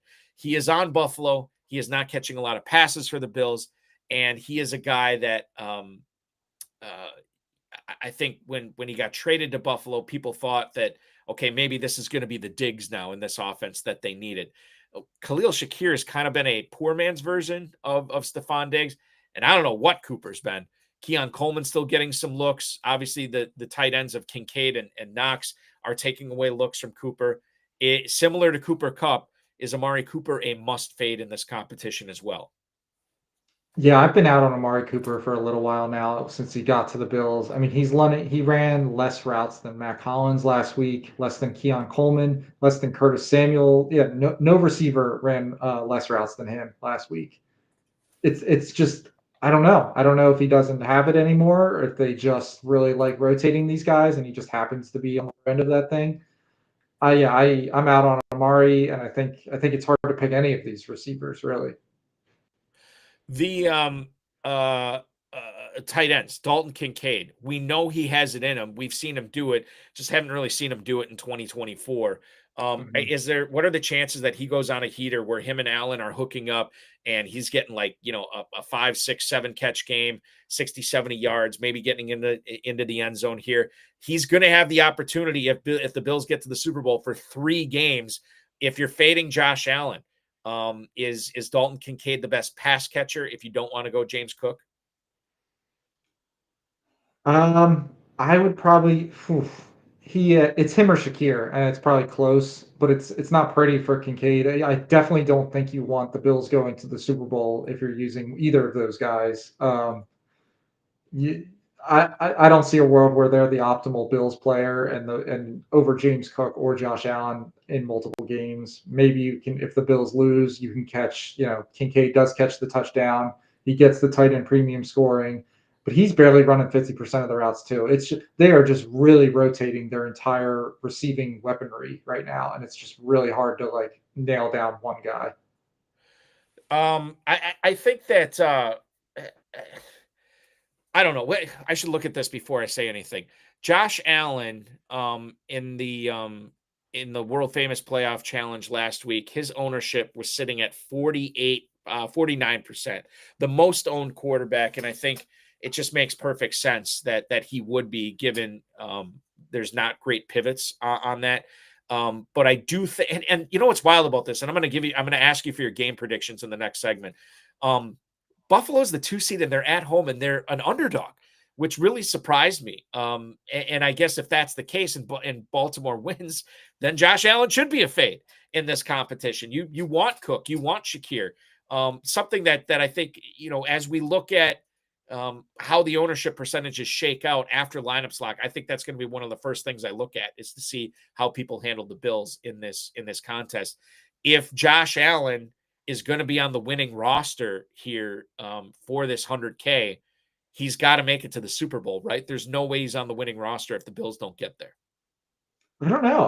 I think he, if I remember correctly, not in the main, not the FFPC Playoff Challenge 2 in the main tournament last year. I think he was the optimal QB in just 2 games, which is pretty rare in the history of this tournament. I don't know, because it's so hard to pick a pivot. I think he could be the optimal QB, and Derrick Henry is just the reason the Ravens go on a run, or Travis Kelce does turn it on again, and that he is the reason they go on a run. Saquon Barkley leads the Eagles to the Super Bowl. Jahmyr Gibbs or Amon-Ra St. Brown lead the line. Like, I think you have some outs here where Allen's your QB, even if they lose to the Ravens, if just none of the other Bills guys really have good games. And it's just because they spread the ball around, Allen rushes it in, whatever it is. Yeah, that's a good point. So that's another thing to consider, right? That even if Allen doesn't go deep, he still could be the correct Bill to own as far as your optimum lineup goes. That's, I know there's fewer choices you got to make in this challenge with only an 8-player lineup, but man, they get more crucial. They get more maddening. It gets more fun. Check it out. The FFPC Playoff Challenge 2, myffpc.com is where to go. I will tell you more about that when we come back, because Chris and I are both going to build our lineups in this challenge. And longtime listener, or longtime viewer, I should say, Tom Smith in the YouTube chat right now, he posted his lineup. We're going to go to his first. We'll get some thoughts on what we think of his lineup in this competition, as he and everybody else is chasing $100,000 grand prize in the FFPC Playoff Challenge 2. The High Stakes Fantasy Football Show with Eric Balkman and Chris Wecht is back right after this. Don't go anywhere. So much more to get to. The Bears have to be one of the most inept franchises of any sport I've ever seen in my entire life. And they share the city with the White Sox, who are also inept. Like, that is how bad the Bears are. I just don't understand how you can go your entire existence and the quarterback that wins you a Super Bowl is Jim McMahon. You couldn't find anybody else. They don't have a good history with quarterbacks, but they let him be the quarterback for a long time, too. Deshaun Watson and Patrick Mahomes right there. Mm-hmm. And you drafted Mitch Trubisky. They were right there. There's a lot of pain in being a Falcons fan. The Bears are one of the teams I could argue they might have it worse, and they have a Super Bowl. And when the best quarterback in the past 50 years is Jay Cutler, you have a problem. That's so funny that you just said that. We were talking about Jay Cutler the other day, me and my friend, and I was like, yeah, he was on, because we were watching the Colorado Rockies game against the Giants, and it looked like he was behind the thing. I was, he played for Denver most of his career. We looked it up. Chicago let him be their starting quarterback way too long.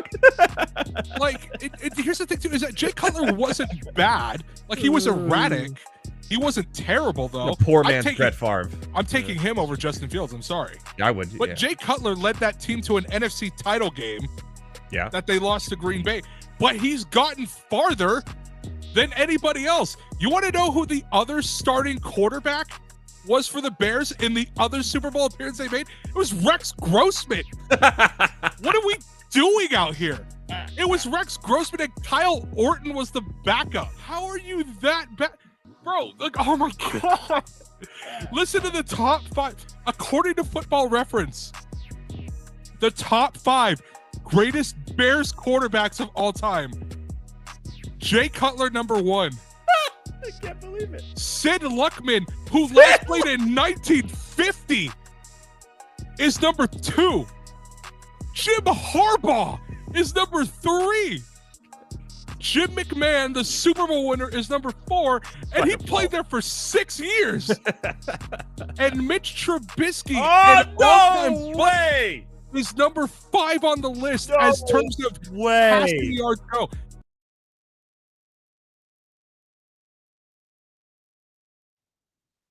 21 minutes until the top of the hour. You are watching the High Stakes Fantasy Football Show on the Better Sports Network. I am Eric Balkman. He is Chris Wecht from Fantasy Points and Fantasy Points Data. Check him out on the X at Chris Wecht FF.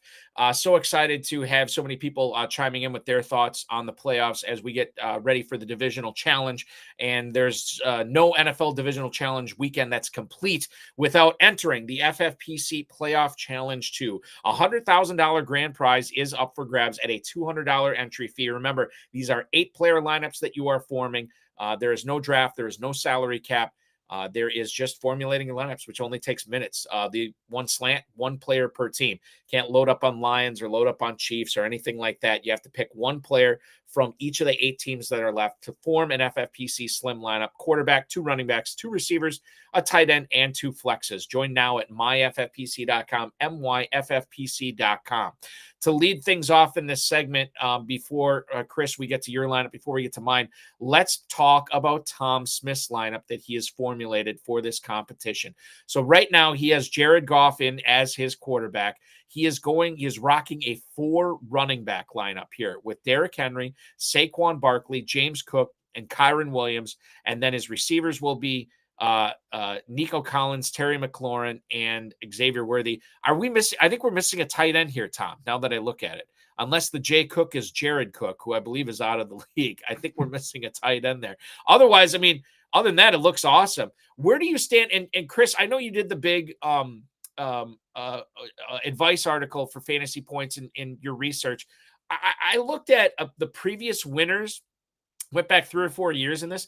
It seemed by and large these were wide receiver heavy lineups that were winning the whole thing. Was that kind of your take as well?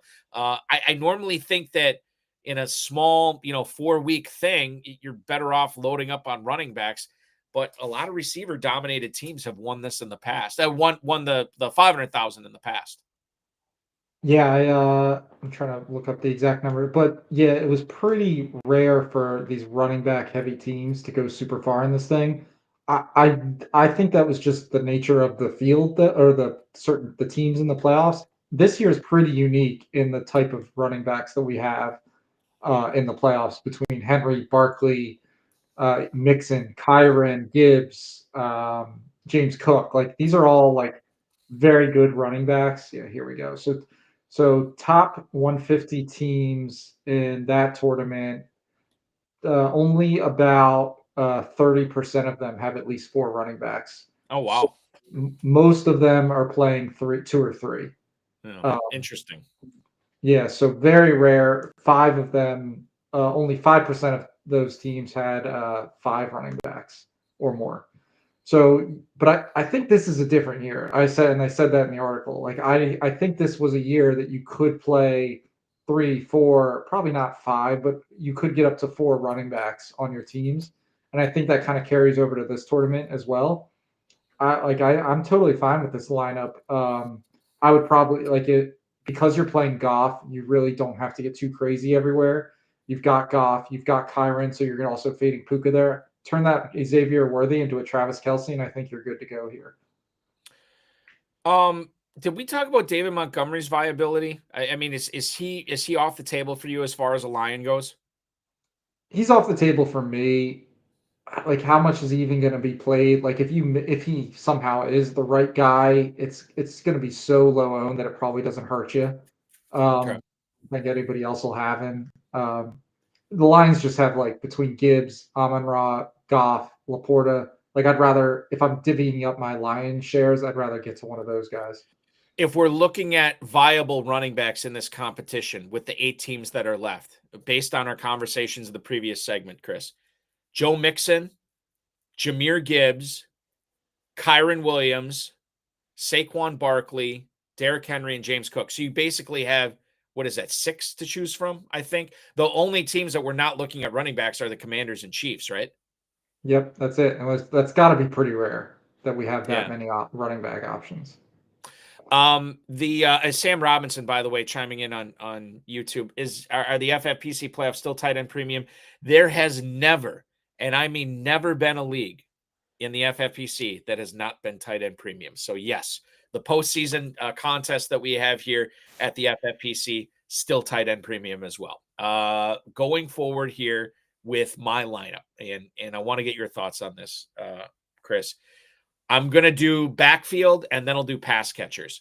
So in my backfield, I am going with a quarterback and 3 running backs here. I have Jared Goff as my line. We kind of talked about why that may or may not be viable with all those other options in Detroit. But I have him as my quarterback and my Lions representative. The 3 running backs are pretty chalky here. Saquon Barkley, probably going to be the most owned Philadelphia Eagle in this competition. Derrick Henry, probably going to be the most owned Baltimore Raven in this competition. And then I'm going James Cook. Since I have Goff at quarterback, I have to pick another Bill. I ended up going with Cook. What do you make of my guys behind the center? Goff, Barkley, Cook, and Henry.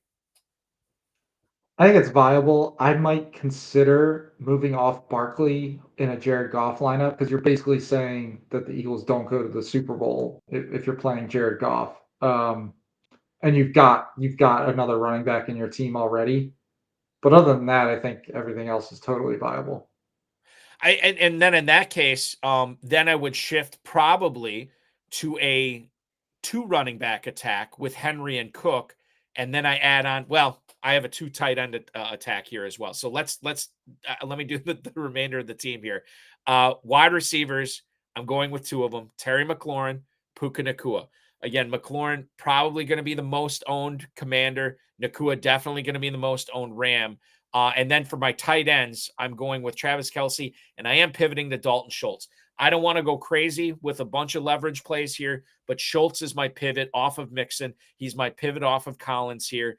I'm betting in this scenario that the Texans end up going out right away, but I'm hoping that Schultz has this 5, 6, maybe 7 catch game for around 70 yards. Maybe he gets into the end zone. Nico Collins, to your point earlier, maybe he is slowed up or potentially even shut down by the Chiefs corners, and then Mixon just not himself dealing with that ankle injury that he suffered on Wednesday. So my pass catchers, pretty chalky again here: McLaurin, Nacua, Travis Kelce, and Dalton Schultz. Chris, your thoughts? Yeah, so with Schultz in there gives you a lot of flexibility. Like that's the reason I was like, you don't have to move off of Barkley, because I think you could just play the best Eagle, and then maybe there's a world where Goff can work even if they don't go to the Super Bowl and the Eagles do. So yeah, Schultz. I think Schultz is a really nice piece in general in all these lineups because he just gives you so much flexibility.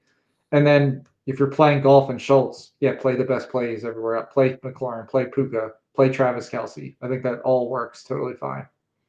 So my lineup for the FFPC Playoff Challenge 2, as it stands right now, Goff is my quarterback. The running backs are Barkley, Cook, and Henry. I'm going with McLaurin and Nacua as my receivers, and the tight ends are Travis Kelce and Dalton Schultz. Chris, let's get to your lineup. Before we get to the actual players, when you sit down and actually build a lineup, what's your approach? What's the first thing you're looking at? What are you trying to figure out before you're actually placing these players onto your roster? So the first thing you got to do is basically build your bracket.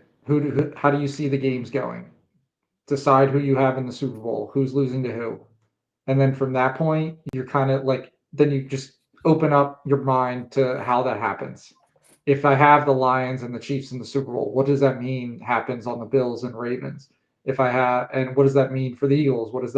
If I have the Rams upsetting the Eagles, what does that mean for the Rams? What does that mean and just kind of, so pick what teams you want winning for your for whatever line, for however many lineups you're doing, and then just kind of think through how does the game script look for those players? Are they going to be passing a lot? Are they going to be up? Maybe they're running more, and so on. So for this lineup that you formulated, did you build a bracket specifically for this team? Yep, pretty much. So okay. Excellent. Yeah. So let's do this. Let's go through all these games and figure out who you have going to the Super Bowl. Texans at Chiefs. You have the Chiefs winning? No. Yes, you do. Right? Yes. Yep. Okay.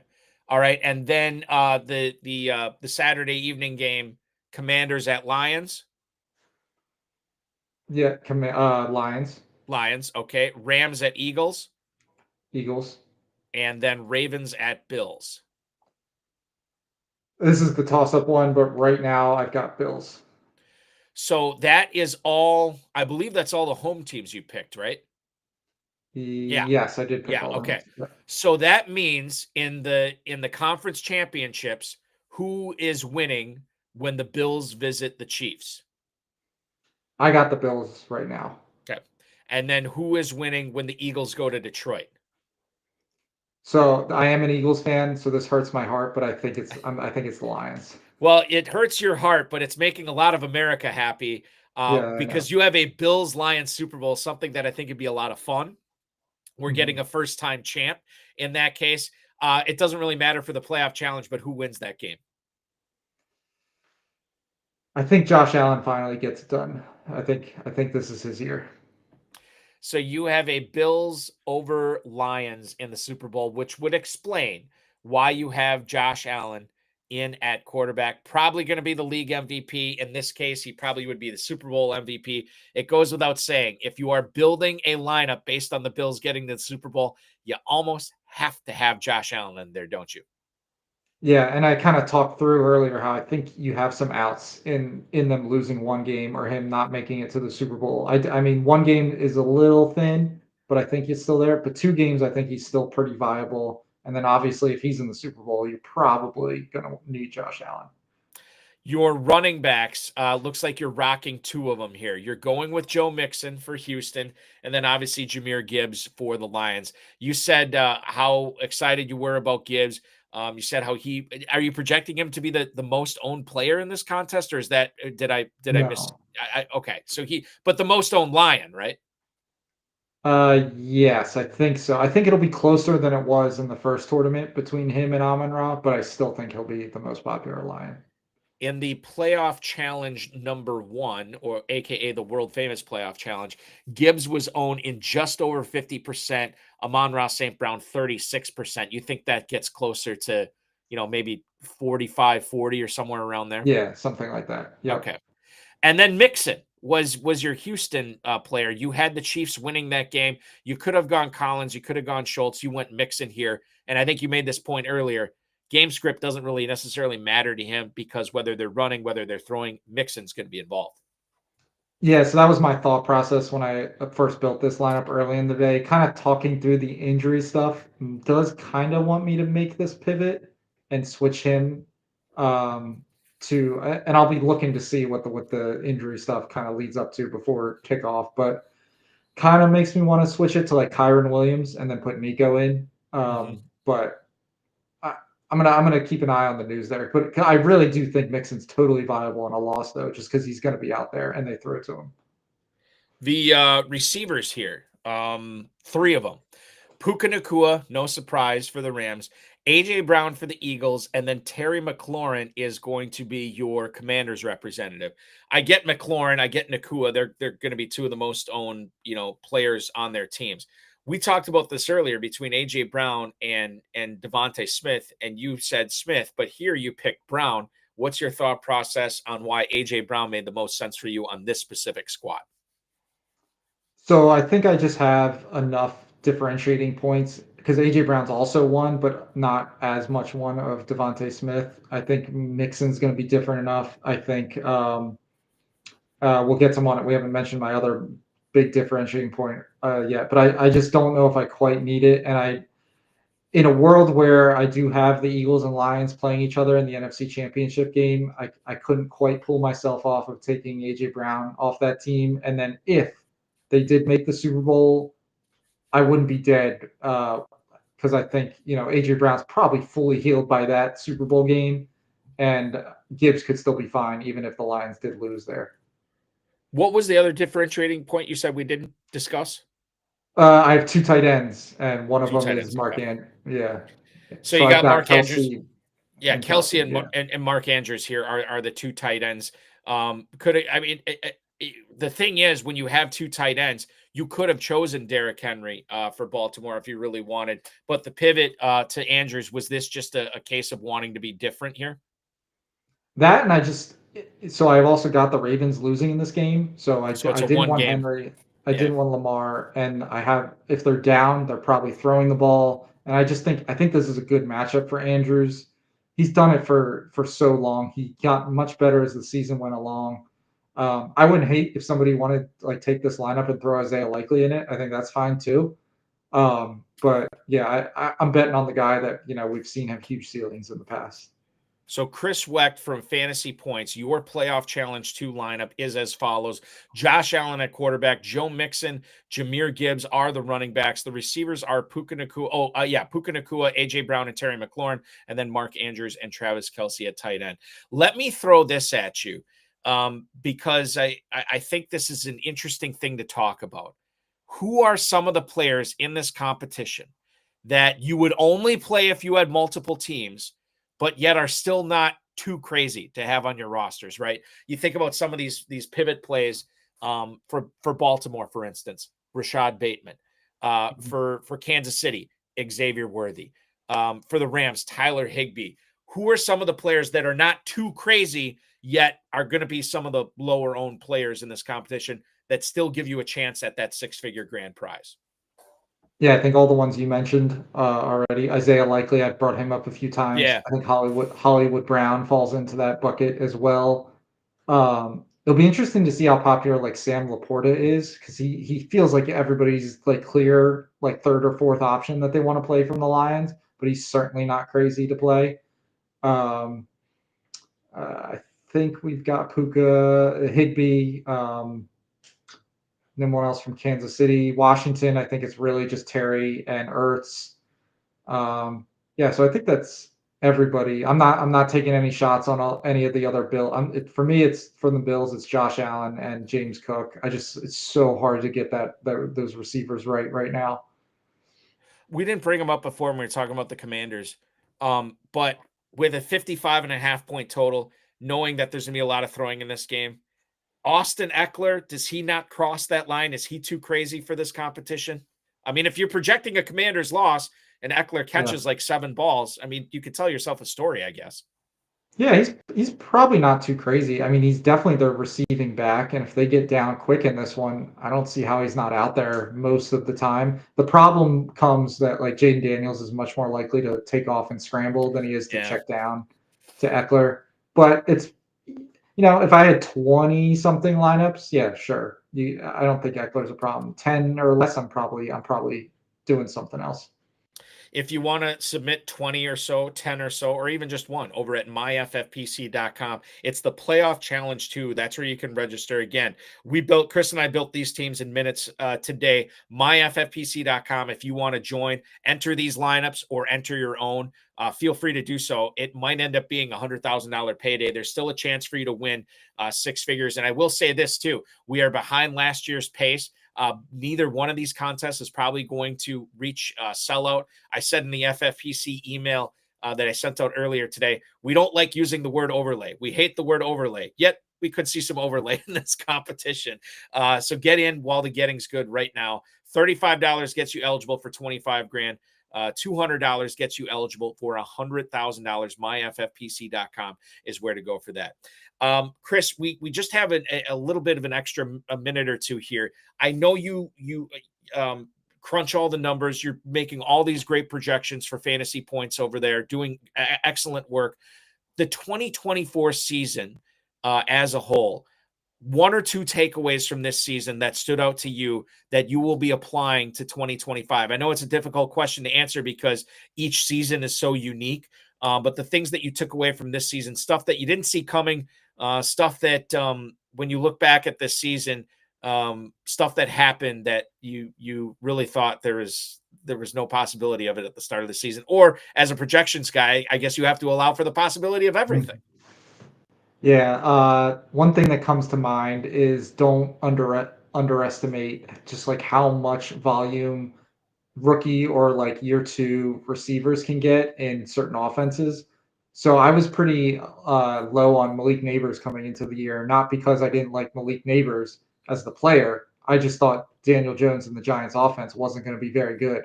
Did I think that he could possibly have like 35% target shares every week? No, but that was possible. And then we kind of saw that with Brian Thomas Jr., Lad McConkey. Like it just kind of kept happening over and over. So that's something I want to remember going forward, is that we don't need to see elite volume for elite volume to happen. Like usually we're reserving that for Puka Nacua and Jamar Chase and Justin Jefferson. But sometimes certain offenses just funnel all their volume to certain guys. Chris Wecht is the director of analytics for Fantasy Points data. Follow him on the X at Chris Wecht FF. 2023 Best Ball Data Bowl finalist, and you're doing NFL and UFL projections. I've been following the UFL the last couple of years. I did not know you were doing projections for that as well. Are you going to continue that when the league starts up again in March? That's the plan. Jake Trivy over at Fantasy Points, he helps me out with those as well. But yeah, we I believe last year we had the most accurate projections in the industry of the people that do cover the UFL. I took down a big draft or daily fantasy contest at some point last season using those projections. Yeah, can't recommend doing that enough. It's a fun sport. It's a lot of old NFL names you get to watch. And then some guys that are still trying to make their way back as well. Jake Bates for one of them last year. Yep. Absolutely. At Chris Wecht FF, is that the best place to keep posted on everything, all the content that you're turning out? Obviously, besides fantasypoints.com, where everything gets listed there, but all the updates, Chris Wecht FF. Yep, that's it. All right, you're the man. Thank you so much for joining me tonight. Join the FFPC Playoff Challenge too, myffpc.com. We will be back at 7 o'clock next Thursday with Yahoo's Scott Pianowski. He'll chop it up and get us set for conference championships. Chris, can't thank you enough, man. This is so much fun. We'll have to do this again sometime. Absolutely. Thanks. For Chris Wecht and our producer, Matt Deutsch, I'm Eric Balkman. This has been the FFPC High Stakes Fantasy Football Show on the Better Sports Network. Enjoy the games this weekend, everybody.